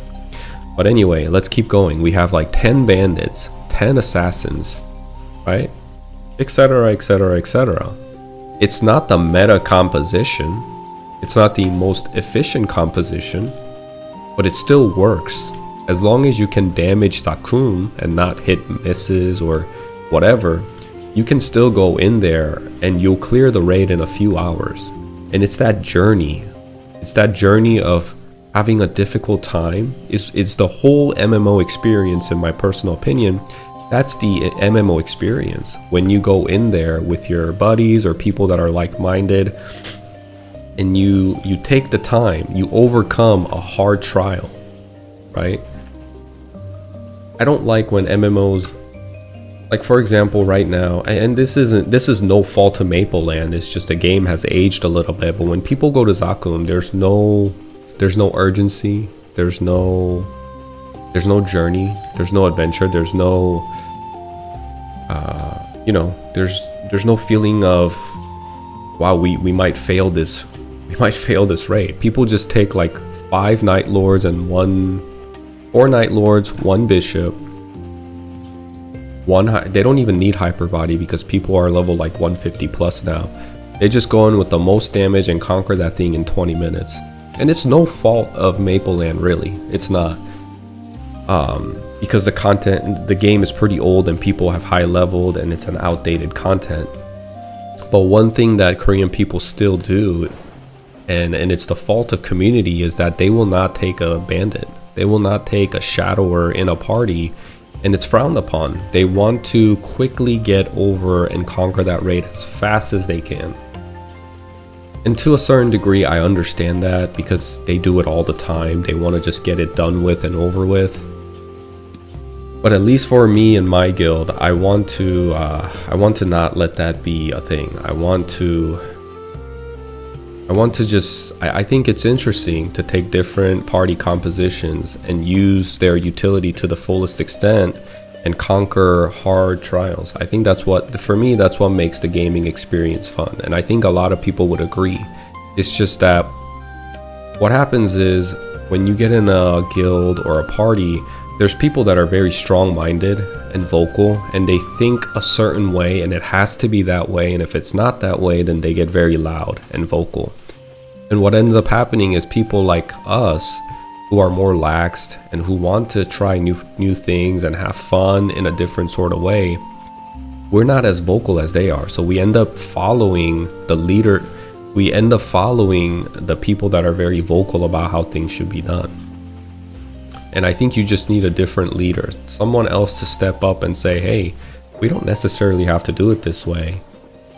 We're gonna actually do it this way. So come on, we're gonna do it this way. We'll figure it out as we go. If you're Ice Lightning Mage and Fire Poison Mage, come on, let's go try Zakum.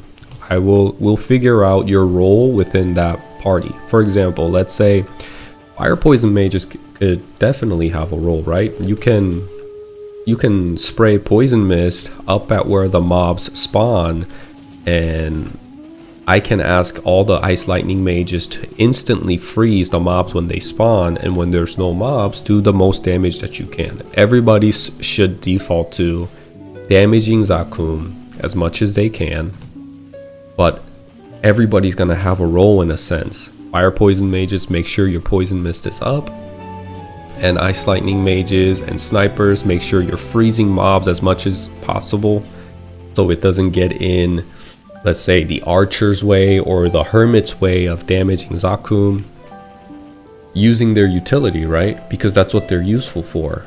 Whereas Hermits and Rangers, they're not going to have that type of CC to help the party. They're not going to have that utility within their skill set to benefit the party in any way. Their main job is going to be continuously throwing their stars and their arrows at Zakum. And when there's no mobs, Ice Lightning Mages and Fire Poison Mages can use their strongest single target attack to damage Zakum. Hermits, or what is it? Chief Bandits as well. Continuously using Savage Blow on Zakum until you get enough mesos on the ground from Pickpocket and blow it up. Or maybe we can coordinate and say, hey, when you because I think when you freeze the mobs in Zakum, they all fall down. I don't think they stay in the air when you freeze enemies. I think they fall. I think that's just the in-game mechanics, in-game physics. When you freeze an enemy, they lose their airborne status and they start falling to the ground. And we can ask the Chief Bandit to make sure they have plenty of little coins on the ground, so when they fall, just save up your coin and use it on the mobs, because Meso Explosion is a great mobbing skill. When you have a lot of mesos on the ground and you explode it all at once, it is actually a really great mobbing skills. I would say if you can save up enough mesos on the ground, it's probably better than Band of Thieves, because it hits 10 enemies. And you can ask the rangers to stun them for a little bit when they come on the ground. You know, all these, you have to use, like, I like making usage of each character's secondary or tertiary utility skills, and using it together with other classes to create an experience that you normally wouldn't get. I'm a huge fan of that. I'm not a fan of looking at the game in a simple linear fashion where we have to damage Zakum and that's what everybody's doing. A lot of times when you go into Zakum, what happens is they let the mobs spawn and they start overcrowding up at the top. And one, it gets buggy, and two, if you hit one, they come fly at you and it can turn into a giant mess. But they essentially look for ways to kind of like, I guess it's like a bug in a way, because these mobs that Zakum spawns, they all hover and float at the top and they don't come for you. You know, they don't come directly towards you when they actually should. So what players have figured out is don't hit the mobs, let them just float up at the top. We're just gonna do, you know, forget about utility, forget about the fact that you know, because we have 3 Night Lords, a Bowman, a Bishop, and a Dragon Knight anyway, just mandatory utility and all damage. And they just kind of work around how the game actually should be played. They look for ways to essentially cheat through the mechanic. And I want to make usage. I want to play the game for how it should be. I want a real challenge. I want some variety. That's what it comes down to. You know, that's the whole point of my little rant here, is that I like when I see all sorts of different classes conquering a raid. I don't like the meta of Night Lords and Bowmasters and everybody else is supporting around those two.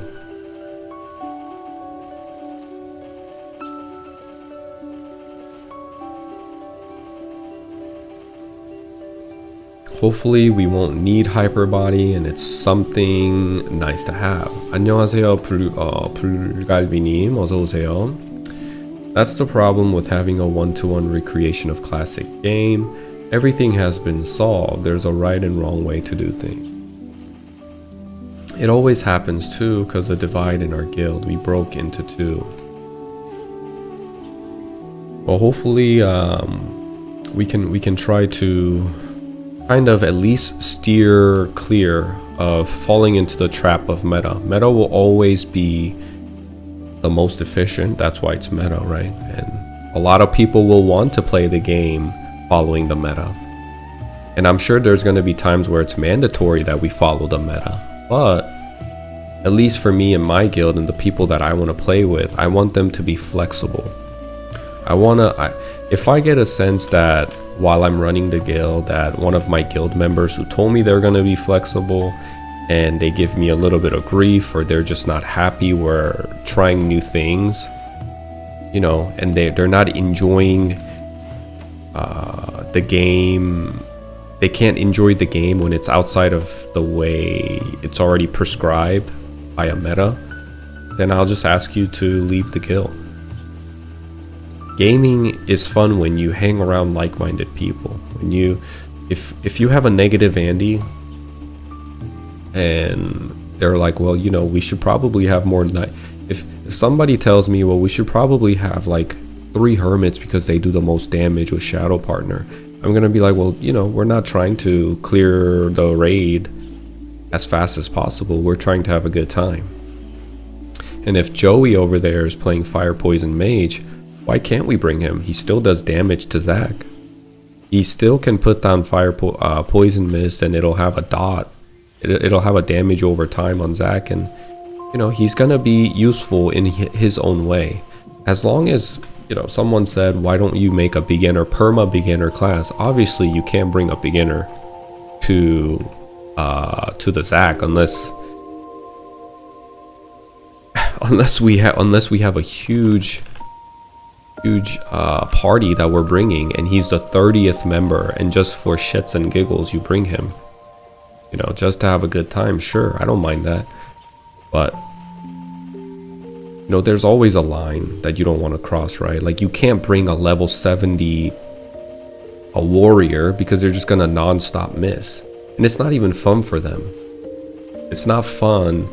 Another thing that I don't like when I play an MMO is people all the time in Mapleland kind of offer to leech me and they offer, hey, why don't you come here and I'll leech you?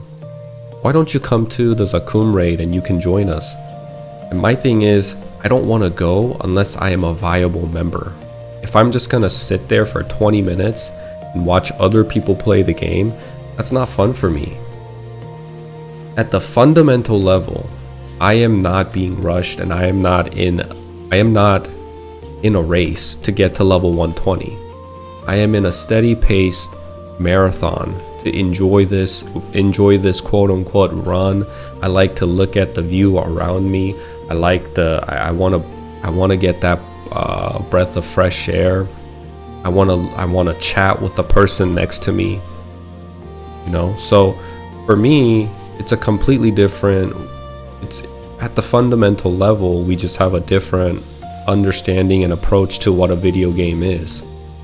People that want to leech me thinks that I'm in a race and I want to get to a higher level, when in fact I enjoy MapleStory at a steady pace, and I'm enjoying every level, every second of it, and that's what's more important to me.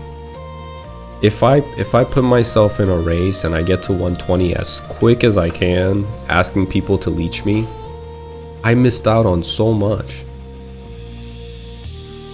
And at 120, I will be so used to people leeching me that I think I'll get burnt out as soon as I get a little bit of responsibility of being accountable to my own self and having to grind for myself.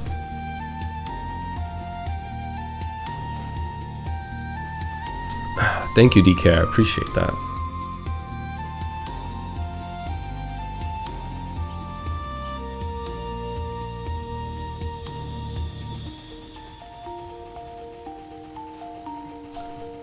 Hi, top patient. Welcome to the stream, man. I appreciate your positive energy.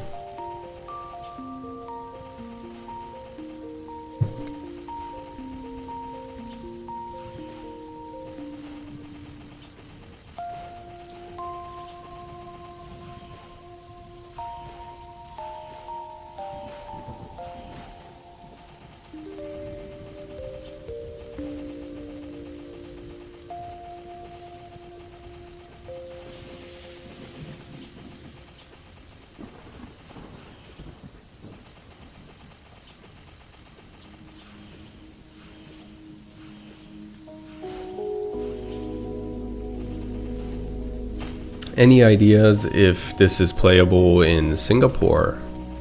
If you are not in Korea, more than likely you won't be able to play Mapleland. Hey Kim, what's up, man? Welcome to the stream. Welcome back. Good to see you.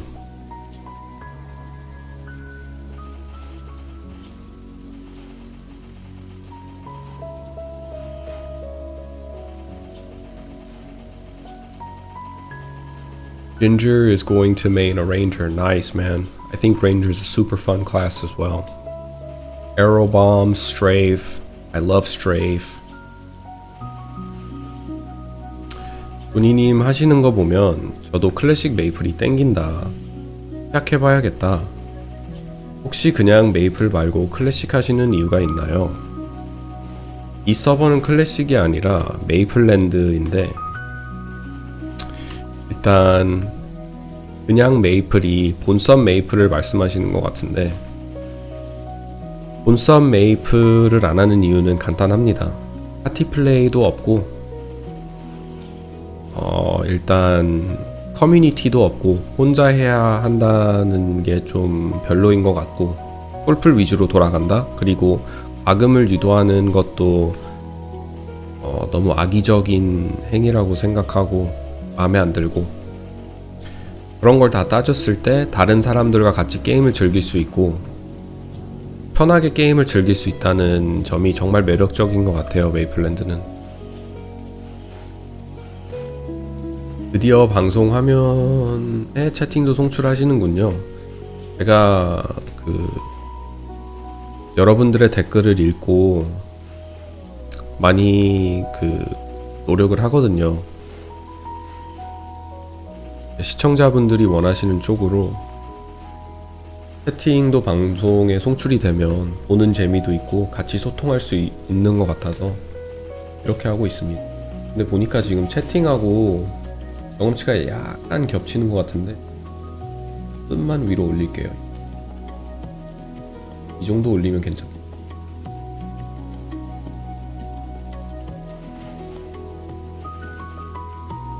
So we'll see what they do with their job.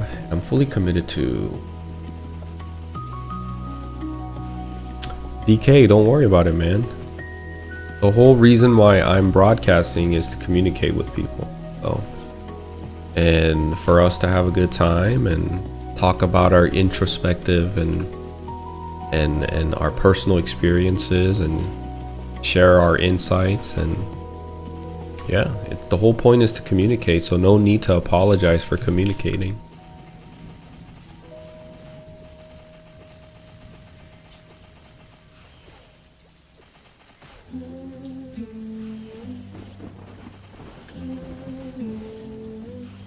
어제 저녁에 어깨 운동을 했는데 약간 오랜만에 해서 그런지 엄청 뻐근하네요. 목하고 어깨가.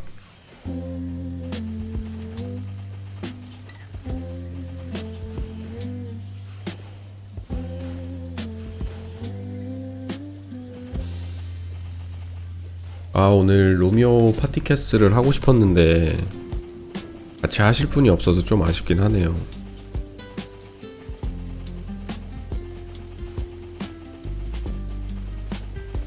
오, 와우. 특하신가?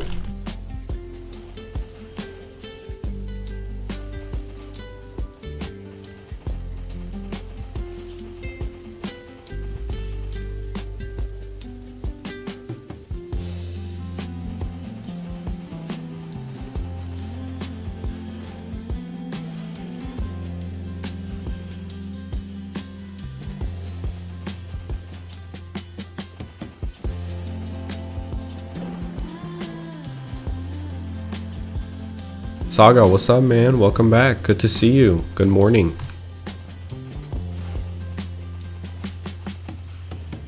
Well, I just wish that once the game comes out, we can all experience and communicate in a friendly manner with each other again. I think we'll be okay. I think we'll have a good time. There's a lot of people in my stream.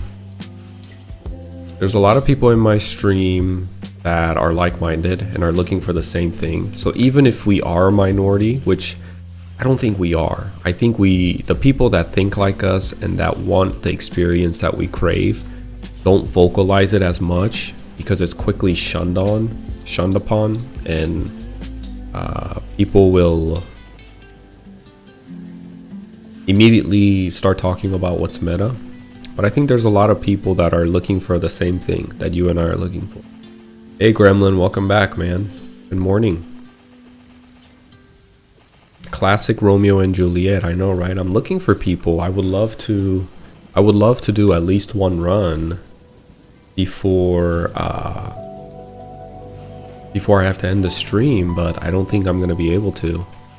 Not a lot of Korean people are joining my stream today. I will join, but I can't promise a high level. Oh, you think I need you to be high level? You can play whenever you want, whenever you can. you can just join whenever you want, and and play whenever you want. No pressure at all, man.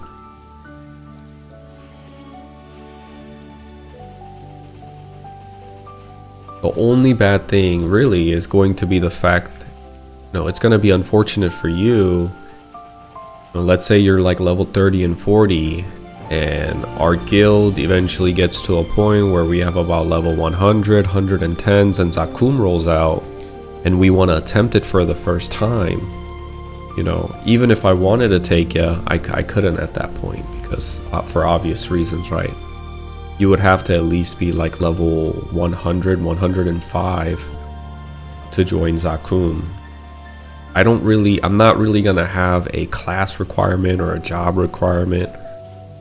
I'm not gonna chase the meta per se, but there's gotta be a baseline, right? Which is gonna be a level requirement. If you're below level 105, more than likely you're not gonna be able to damage Zakum and not viable. But let's say we have like 25 people that are level 105 and above, and we have the rest 5 members in a 30-man raid for Zakum, and the other 5 people are like level 90 and 100, then I'm gonna take whatever's available in our guild and use my guild members to the fullest extent and see if I can organize that. Another thing that's gonna be difficult is to organize something at that scale. 30 people to get there to kind of match and have the available times to do it together is going to be another challenge, but that's a problem for another day. We'll have to figure that out when we get there.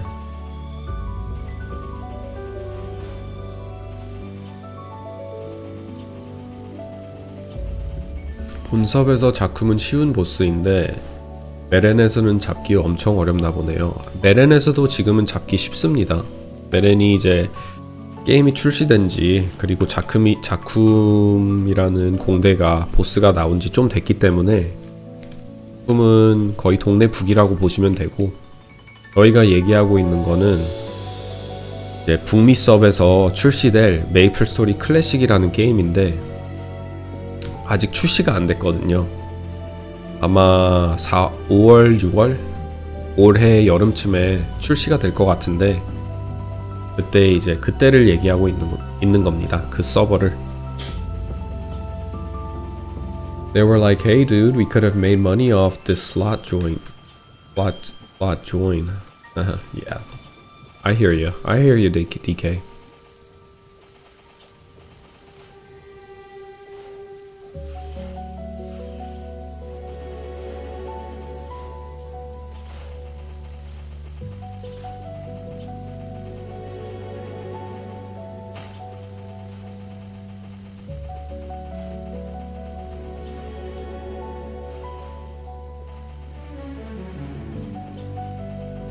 잠시만요.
Giving Chrono Story another shot. Oh yeah?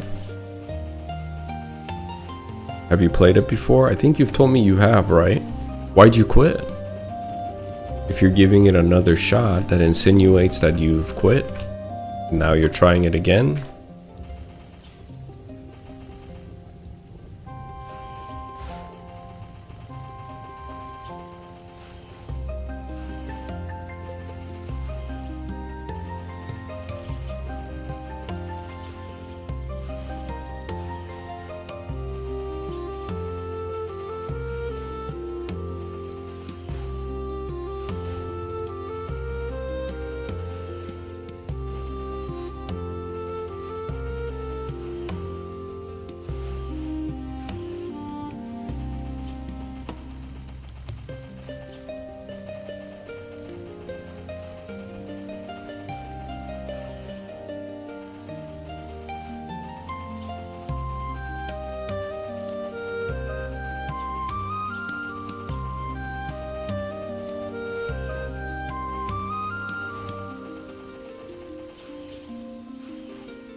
경험치 너무 안 오른다. 경험치가 좀 안 오르긴 하죠. 그쵸? Didn't feel like the old MapleStory with the whole can hit multiple enemies on certain classes and jump attack things, but seeing as Classic will probably add that into their game, I'm gonna try it out again.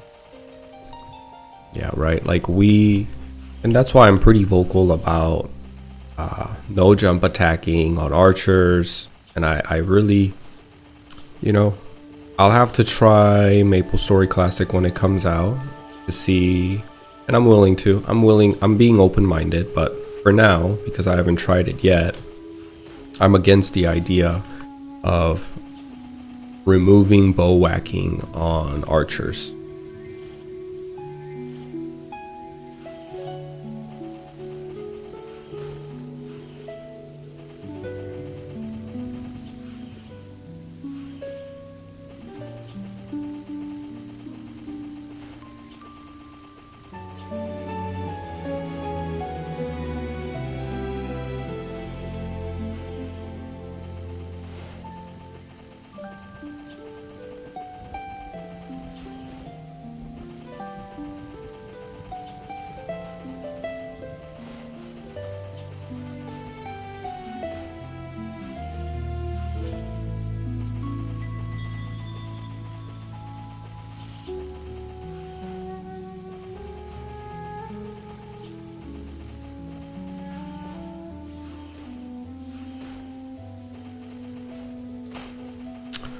For Classic World, jump attacking with mages and archers aren't a thing, though I was able to get archer jump attack quote unquote to work at MapleCon, where you get the attack on the ground but get the jump forward animation still. I love that.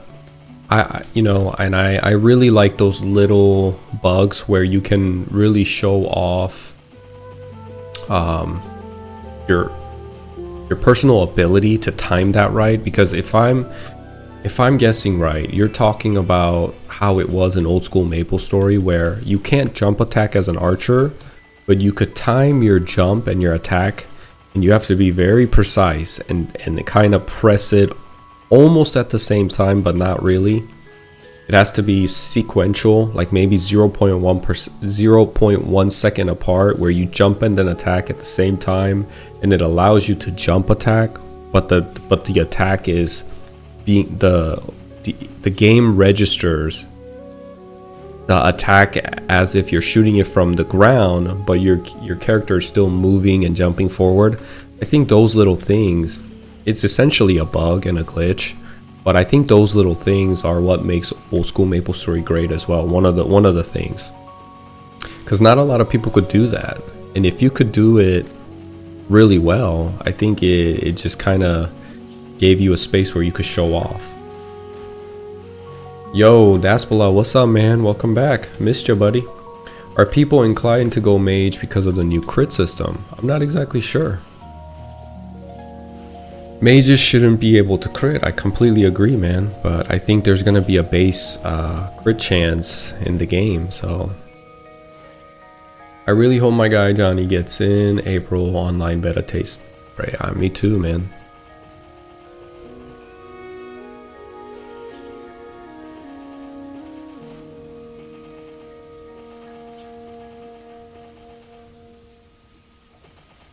한국어 왜 이렇게 잘하시나요? 한국 사람입니다, 태주님. 어서 오세요.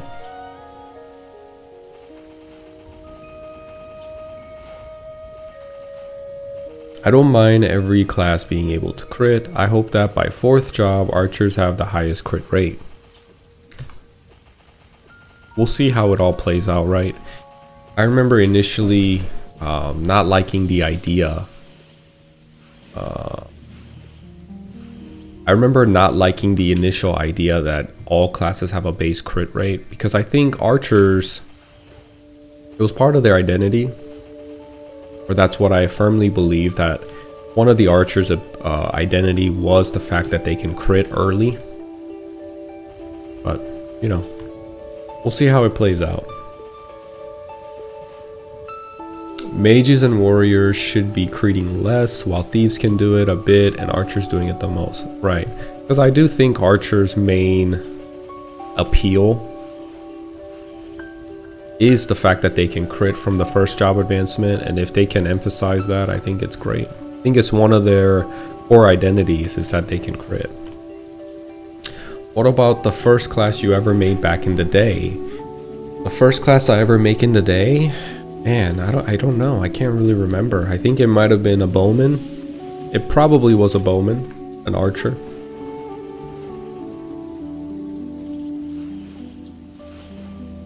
Still is their identity with sharp eyes, right? They can allow the party members to crit, and it's a huge part of the bowman's kit. A huge part of their identity. It makes a lot of sense, in my opinion. But now that all classes have a base crit rate and items are gonna give crit damage and crit rate, we'll see how much it robs from the archer's identity when the game comes out. When I first played mage, I was jealous of seeing purple numbers. Right. Yeah, the purple numbers were so cool. I think mine was warrior, and I over leveled until like 12, I think. Can vaguely remember. Oh, instead of advancing, I know what you mean, like you leveled past your initial level of first job advancement.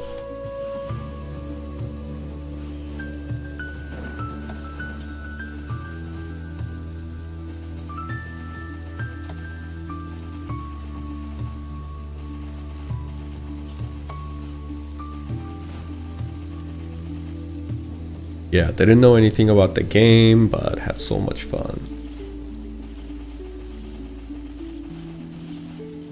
I was 10 years old, adding in because I wanted my rogue to be smart. Oh man, I think I did some mistakes like that too, where I was putting like weird stats into my archer, I believe, maybe my mage. There was a weird thing where you could be a strength mage back in the day. There was like a iron mace for mages for some reason, and you could put strength as a mage. It was a mage weapon, but it required strength in order for you to equip it. And I remember doing that on my mage as well, putting some strength into my mage. Ignorance was such a bliss, man. Ignorance is definitely a bliss. One of the infamous saying, right? When you're ignorant, everything is new, everything is fun. You're not as tainted with the evils of the world. I'm expecting them to have those safeguards, or if you over level first or second job, that you don't lose those points.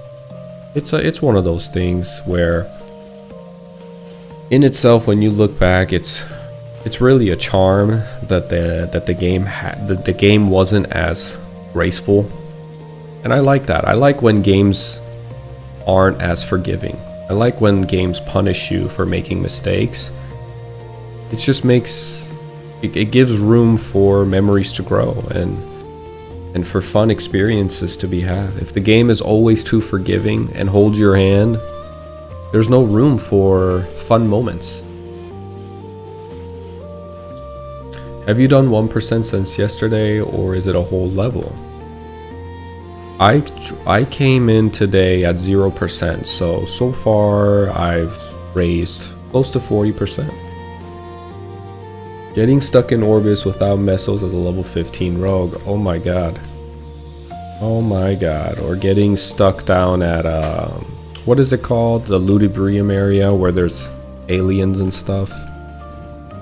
Omega Sector, I believe. That was a huge headache. I remember, I think I actually lost a character down in that black hole. Couldn't get out. I had no money, no pots. And I tried so hard and I was devastated as a kid. I remember spending some amount of time trying to get my character out and eventually gave up. You know, there was a huge sense of adventure, a journey that you would go on when you were playing your new character for the first time in MapleStory, and a lot of times in today's MMO that doesn't exist.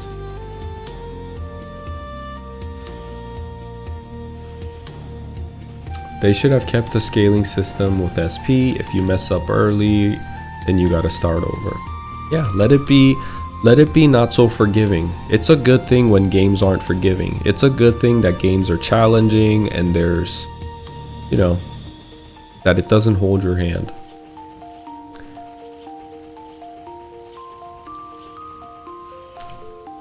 제일 좋아하는 메이플 맵이 있으신가요? 제일 좋아하는 맵이라. 글쎄요, 제일 좋아하는 맵은 that's a hard question.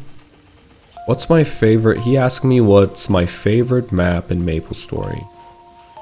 That's a hard question, man. Let me think.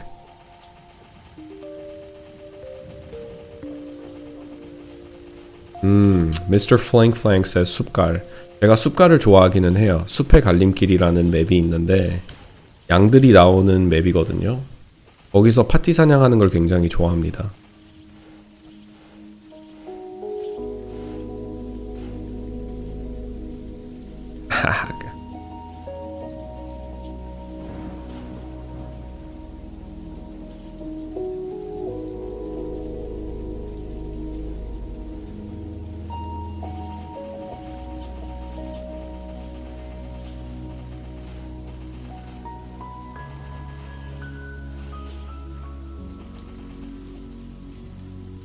굉장히 비싼 방패를 주시려고 하는데 저 정도의 훈지는 받으면 습관도 나빠지고 게임을 경험하는 데에도 많이 문제가 되기 때문에 마음만 받겠습니다. 여러분 감사합니다.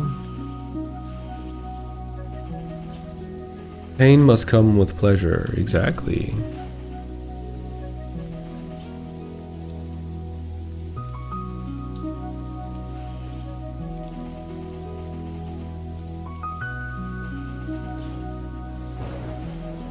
Amoria, I didn't know how to leave that place. Favorite map, couldn't tell you. Favorite background music, I've got opinions for. Exactly. I think a lot of my favorite maps usually correlate with the background music that comes with that map. You know? So for me, I really like Tree Dungeon in Alinea.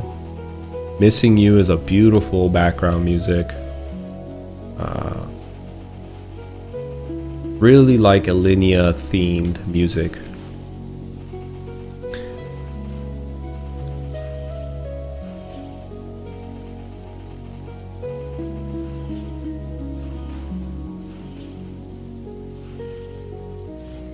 조니님 헌터 키워본 적 있다고 하지 않으셨어요?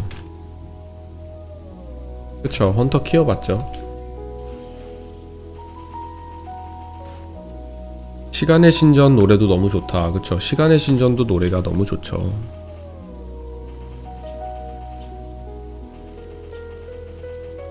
레인 메워지는 안 키웠나요?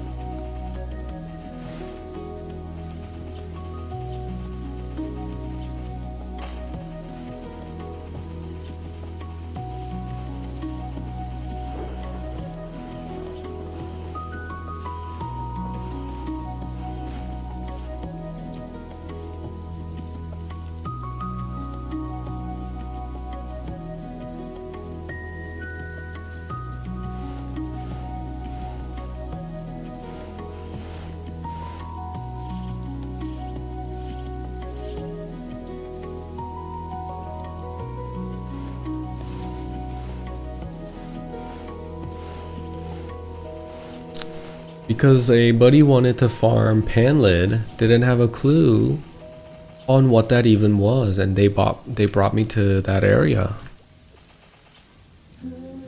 I remember farming for panlid. You guys remember that? There was a time when I played MapleStory in the initial phase of the game. Panlids were super expensive. Before Esther and Mystic Shields came out for mages, and even for thieves, it was the next best shield. I think the one prior to Panlid, before Panlid got released, you had the wooden shield that you could get from the beginner area, and that was it.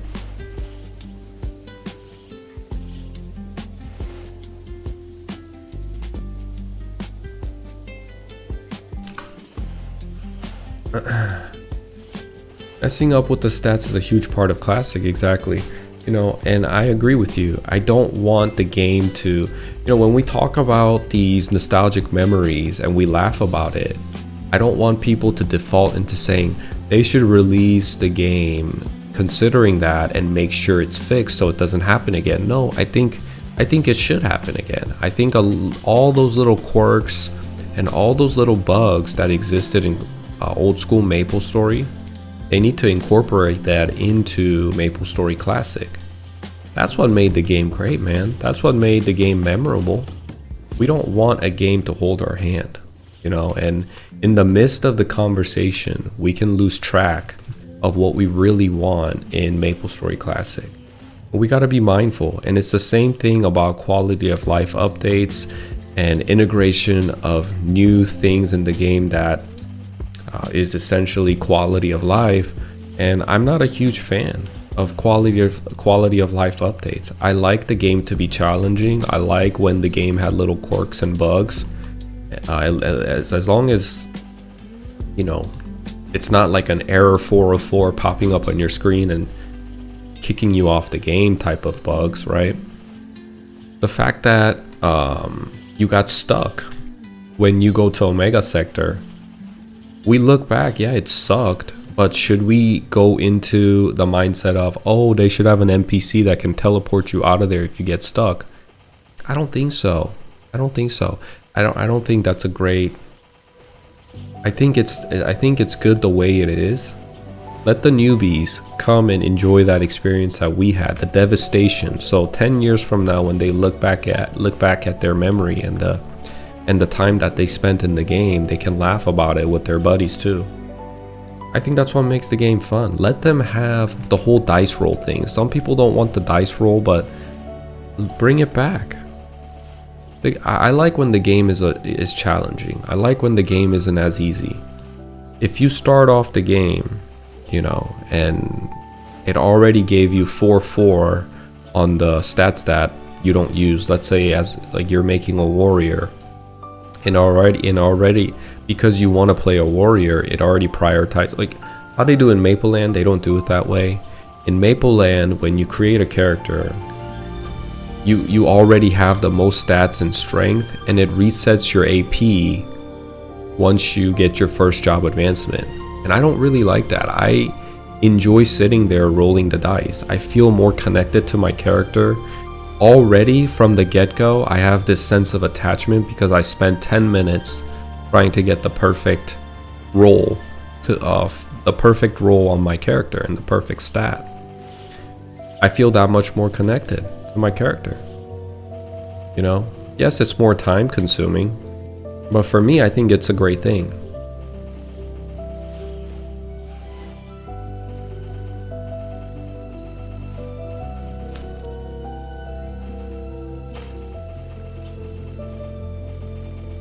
Quit cheating, bro. How am I cheating?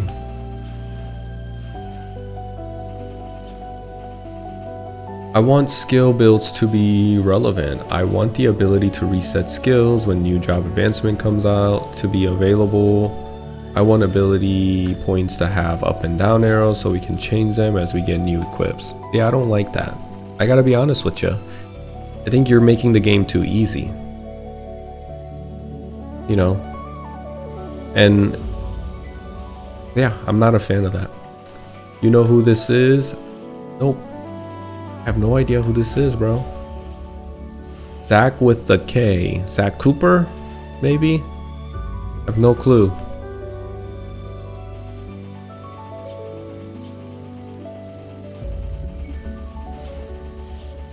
How did I know?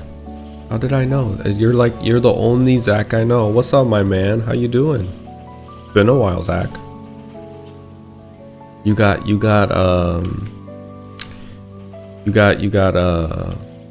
booed up, and now you're living the dream with your beautiful wife. Is she now? Is she your wife now? Are you guys married? She's beautiful, man.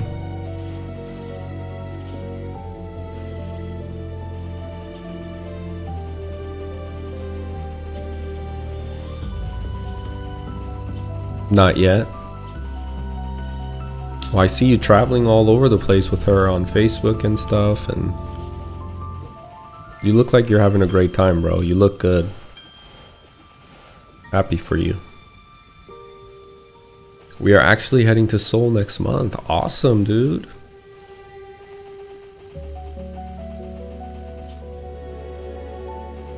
Nice. First time going, right, Zach?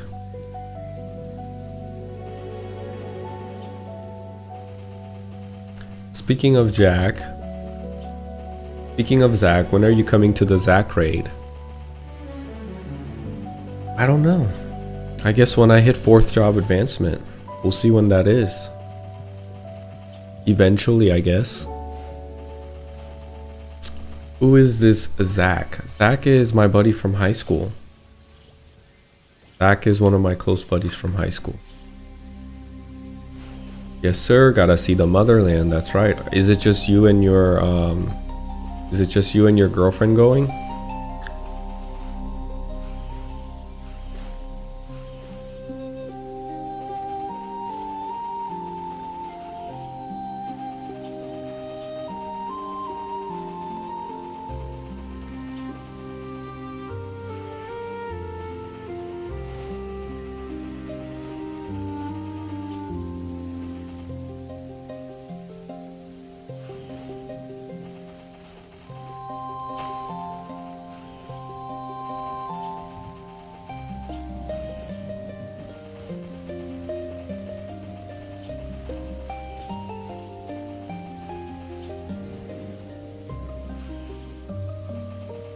My dad's coming too, going to spread my grandma's ashes in Ujeongbu.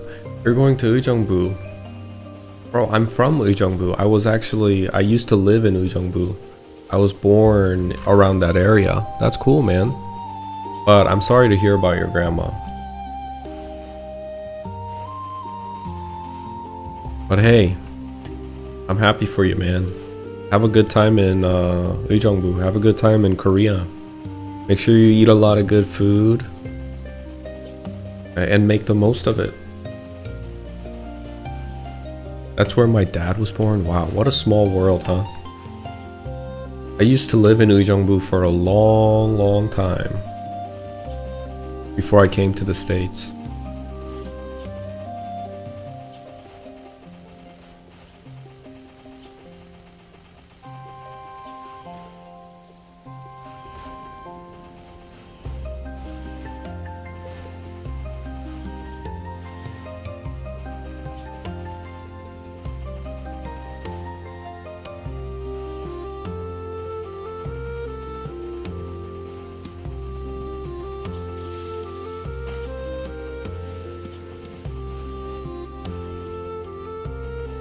부대찌개 먹어봤냐? 아, 부대찌개 너무 맛있죠.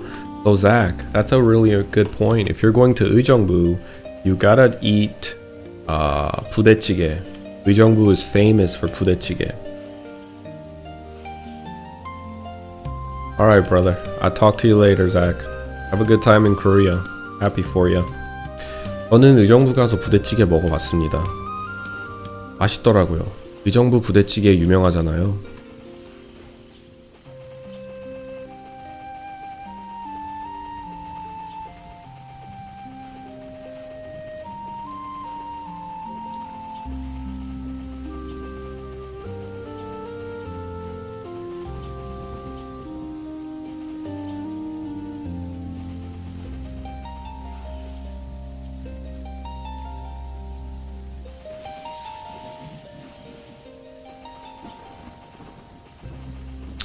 Have you ate anything alive before, like octopus? Oh yeah, I love eating octopus with some salt and sesame oil, bro. It's so good. I think it's probably my favorite sashimi type of food.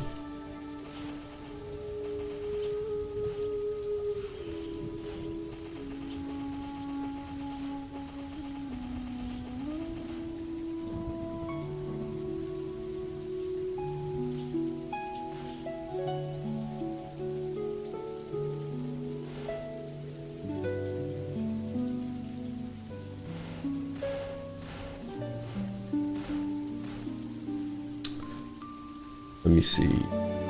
It tastes like nothing when it's cooked. When it's not cooked. It definitely is for texture. I think people eat it for texture and for the taste of the salt and sesame oil. It is a weird. It's not a weird, but it's a unique taste where it really tastes like nothing, but it has this texture, and I would say it tastes like something, but it's very subtle. You know.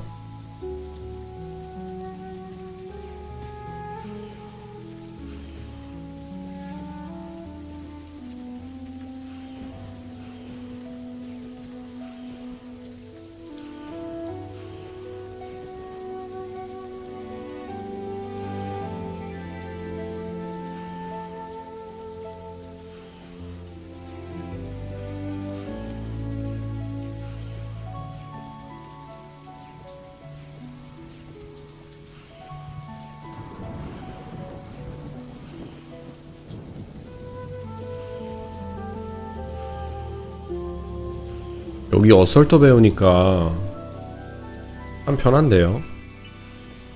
어설터 없을 때는 좀 힘들긴 했는데 돼지를 잡는 게 이동기가 있으니까 확실히 편하긴 하네요.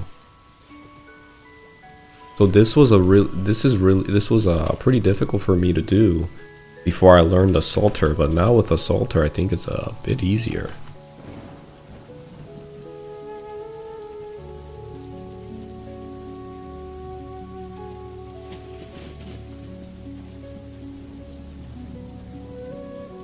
Lot of XP. I can do it 2 more times. Let's see if I can level off of this. 시프 솔플 어떤 편인가요? 효율적으로 따지면 많이 안 좋긴 하지만 그래도 재미만 느끼시면 할만한 것 같아요. 천천히만 하시면. 그래서 재밌는 직업을 하는 게 저는 개인적으로 제일 중요하다고 생각하는 게, 게임을 하면서 재미를 느끼면 솔플도 할만하거든요.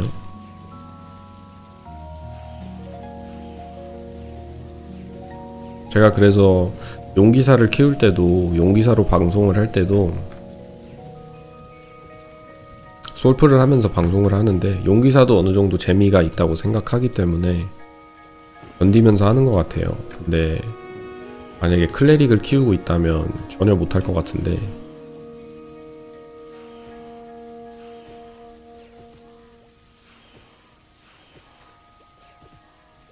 안 나오는데? 단단한 알?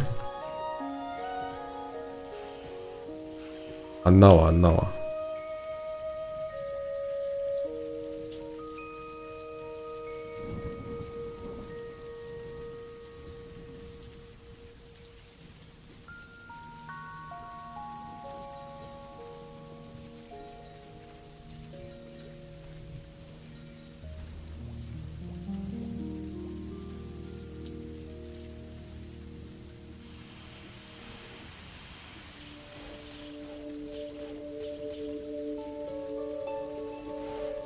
마지막 도전 해봅니다.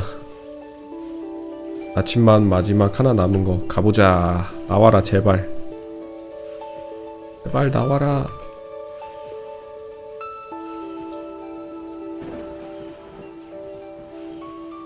안 나오는데요.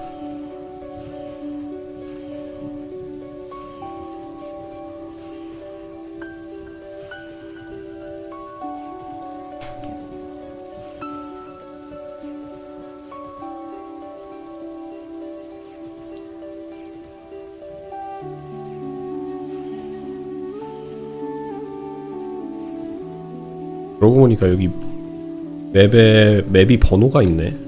아예 몰랐는데. 와, 안 나와.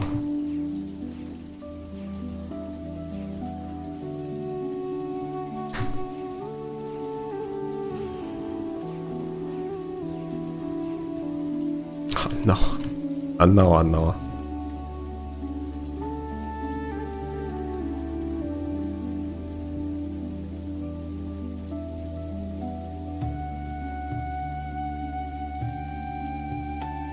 그래도 벨트 행운 주문서 10%는 나왔네요. 한번 질러볼까?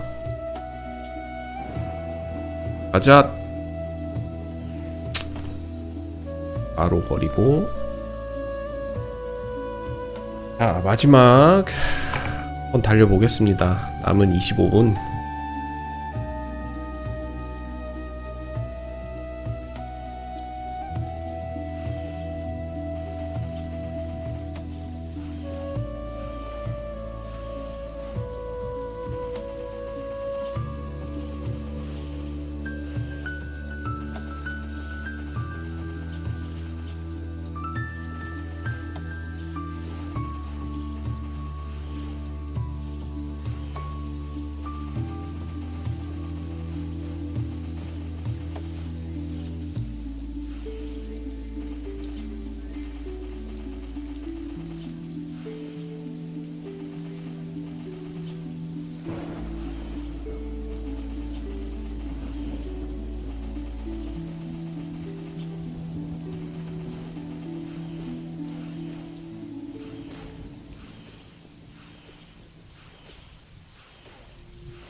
어설터 스킬 이펙트가 정말 멋있긴 한 것 같아요.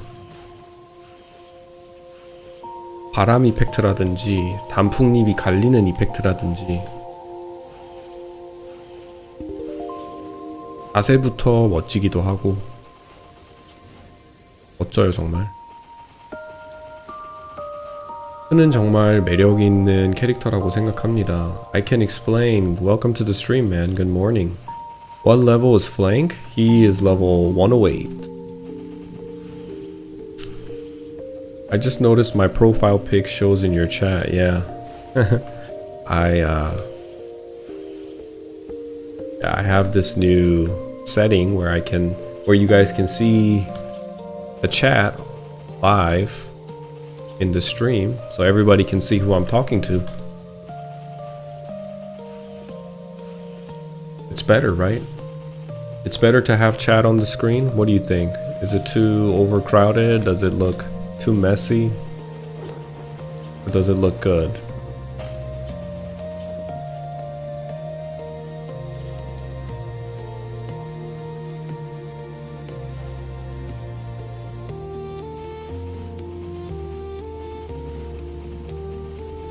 I like chat on stream. Okay, nice.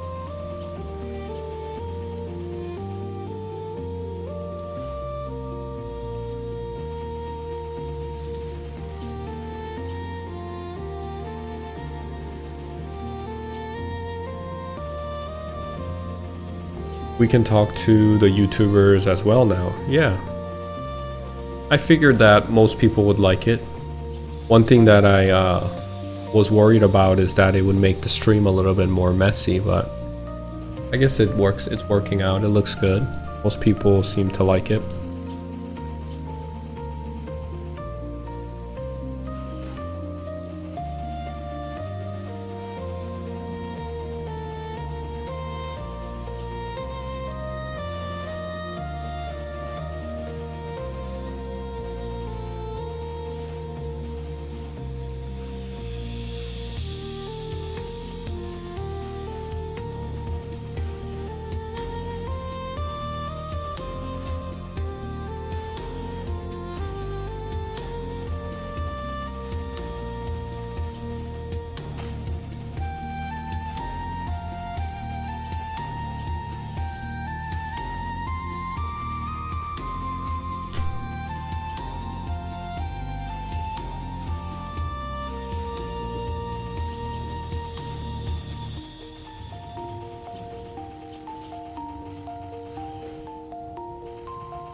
조니 형 방송 너무 좋다. 감사합니다.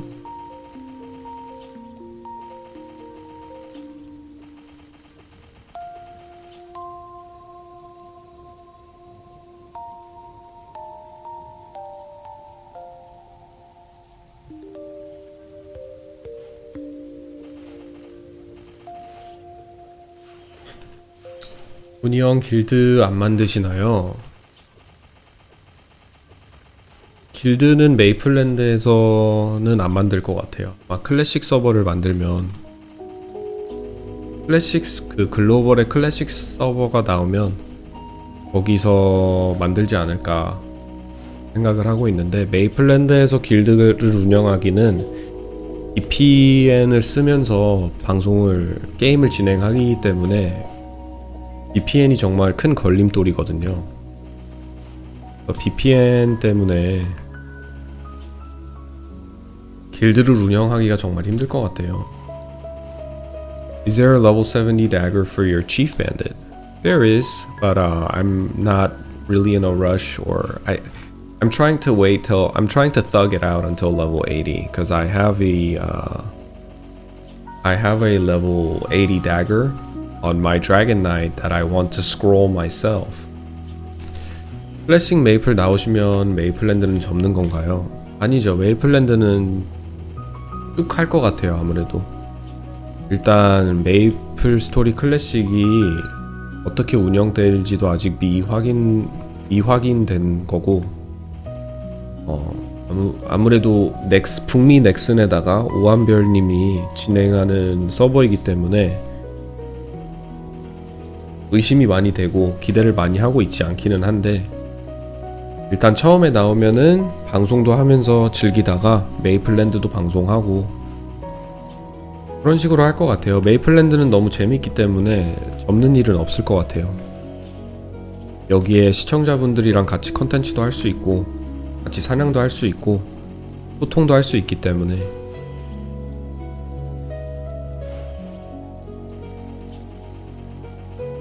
근데 메이플랜드에서는 약간 그 뭐라고 해야 되지?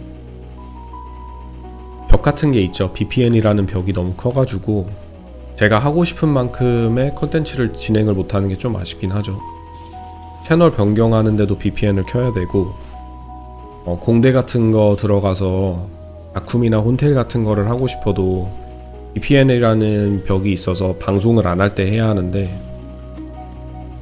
방송을 안 할 때 시간이 좀 별로 없기는 해요. 제가 밤에는 일단 애기도 있고 한 가정의 가장이라서 사업도 봐야 되고 시간이 많이 없는데, 여러모로 좀 힘들긴 하죠.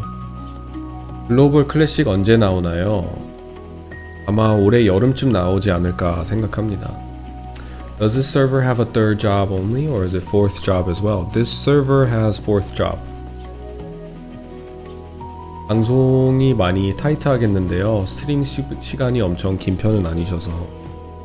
그쵸? 이제 저녁에는 대부분 아직까지는 제가 영상을 스스로 제작도 하고 다 혼자 하기 때문에 방송 관리나 영상 제작, 그리고 제가 이런 방송 같은 거는 많이 해보지를 않아서 화면에 채팅 올려놓는 거나, 그리고 여러 플랫폼에 송출하는 것도 처음 해보는 거라 많이 공부도 해야 되고. 나는 대수보라. Did I type that right? What are you trying to say? You are Despola? Oh, okay. Yeah, you did type that right. But instead of you should have said la. 대수볼라. Because it's a LA, no?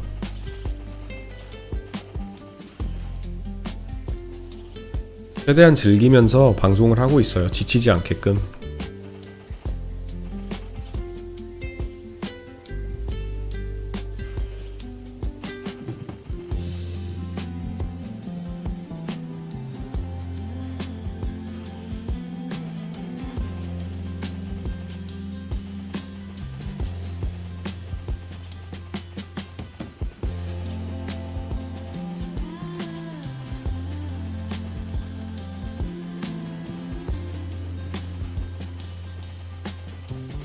영어가 원래 쓰는 거고 한국어를 배운 건가요? 둘 다 너무 잘하셔서 놀랐다.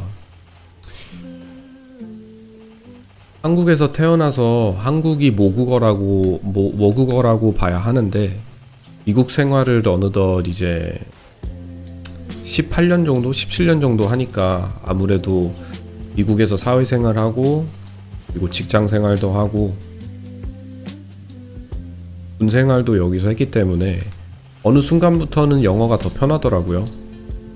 근데 이제 한국어는 한국에 가족도 있고 제가 아무래도 뿌리가 한국인이다 보니까 미국 와서도 한국 방송도 많이 보고 한국 엔터테인먼트도 많이 보고 한국도 자주 놀러 가고 해서 어느 정도 한국어를 유지하는 것 같습니다. 지칠 수가 없는 방송이다. 진짜 그냥 편안하게 산책하는 느낌. 감사합니다. 마인탕님.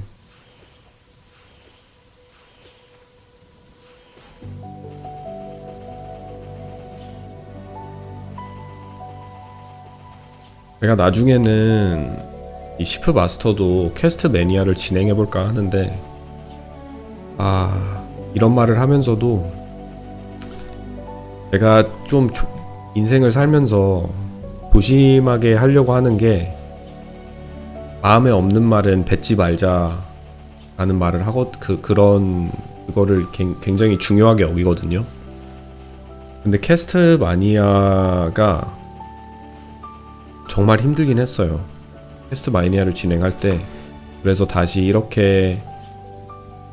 한번 해보겠다라고 감히 말하기가 좀 두렵긴 한데 퀘스트 매니아 훈장을 달고 다니면 약간 무슨 어라 아시죠? 어라 같은 게 나오더라고요. 사람들을 봤을 때 퀘스트 매니아를 달고 있으면 이 사람은 진짜 메이플을 사랑하는 사람이구나 라는 그런 느낌이 드는데 저는 정말 메이플을 사랑하거든요. 메이플도 좋아하고 굉장히 즐기고 메이플과 연도 많고 그래서 해보고 싶기는 한데 좀 두렵기는 해요.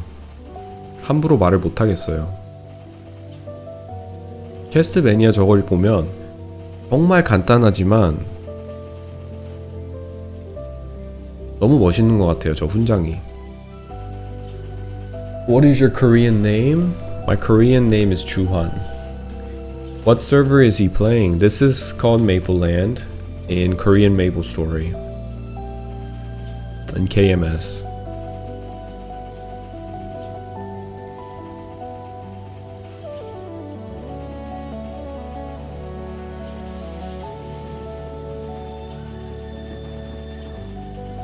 You're welcome, man. Welcome to the stream. Good to see you.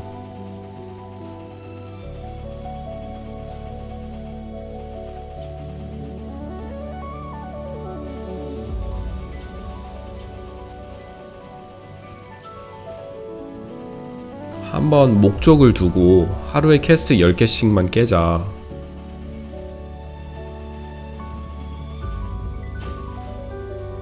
하루에 10개씩만 깨자 하면서 진행을 해도 나중에 재밌게 할 수 있을 것 같은데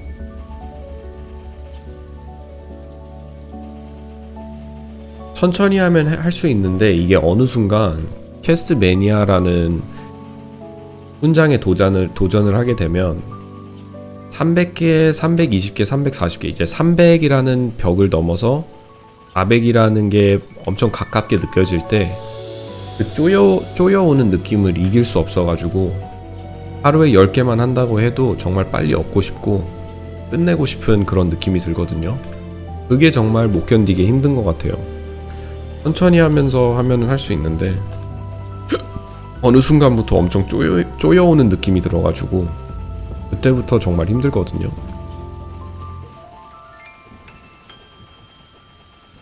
VPN 키면 게임 오래 못하나요? VPN을 키고 게임을 하는 게 아니라 VPN을 키고 접속만 하면 됩니다. 해외에 계신 건가요? 햇빛이 매우 강렬하게 비치네요. 미국에 살고 있습니다. 어서오세요 여러분. 처음 보시는 분들 만나서 반갑습니다. From the weapon you're using, I assume you're not dexless. No, I am not dexless. I'm not a huge fan of dexless, strengthless, luckless, stuff like that. You can see how bad my Korean is. You were close. You were close to spelling my name. Your Korean, I mean, you just gotta practice, bro. Like how you're doing. Just gotta keep practicing.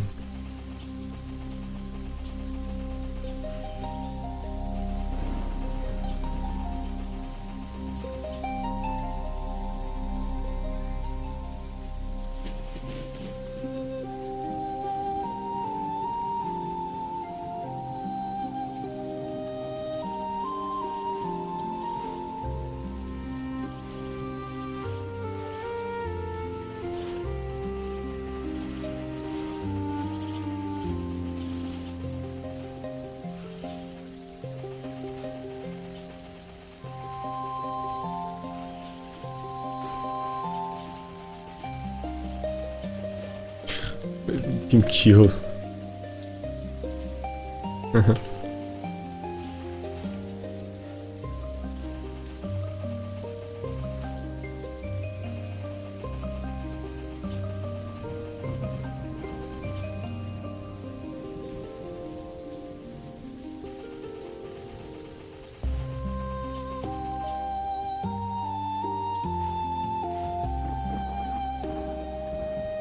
일단 저는 여기까지 하고 다음에 봬요. 마을 가볼게요.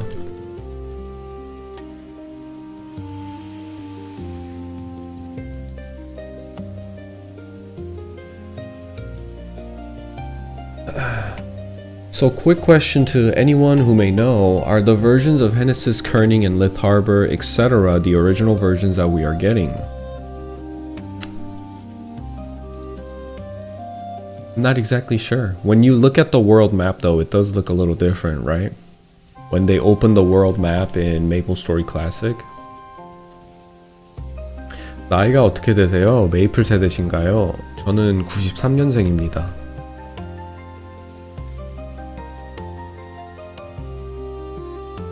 자,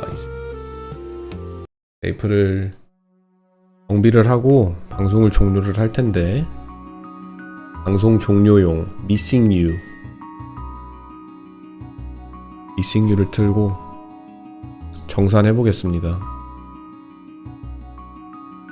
I'm going to miss you.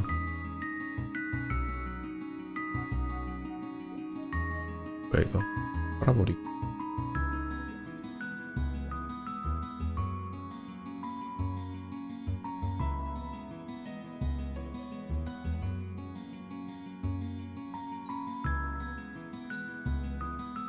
정도로 하고 오늘 방송은 여기까지 할 거고요. 오늘 일찍 가시네요.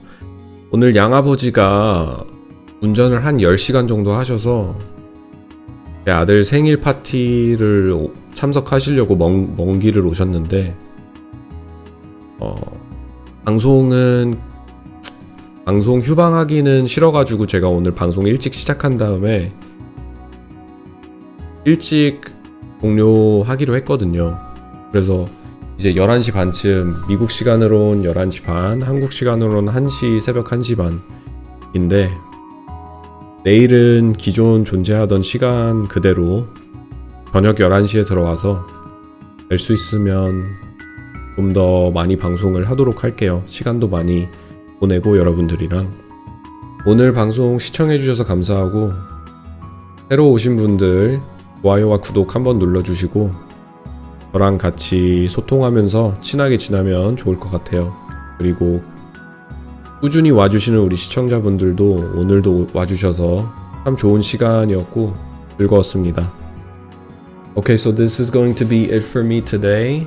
Had a great time with you guys. A lot of new faces, a lot of new people that came and spent time with me. Give my video a like. And subscribe to my channel. I stream Monday through Saturday, 9 a.m. Eastern Standard Time. And had a great time. And if you guys have the luxury, go ahead and join and become a member of my stream. You can get membership only emotes and a badge next to your name. And I'll see you guys tomorrow. 그럼 내일 뵙겠습니다, 여러분. 좋은 밤 보내시고 너무 늦게까지 게임하지 마시고 몸 건강 잘 챙기시고 내일 봬요, 여러분. 감사합니다. I'll see you guys tomorrow. Have a great day. Bye guys. I'll see you tomorrow.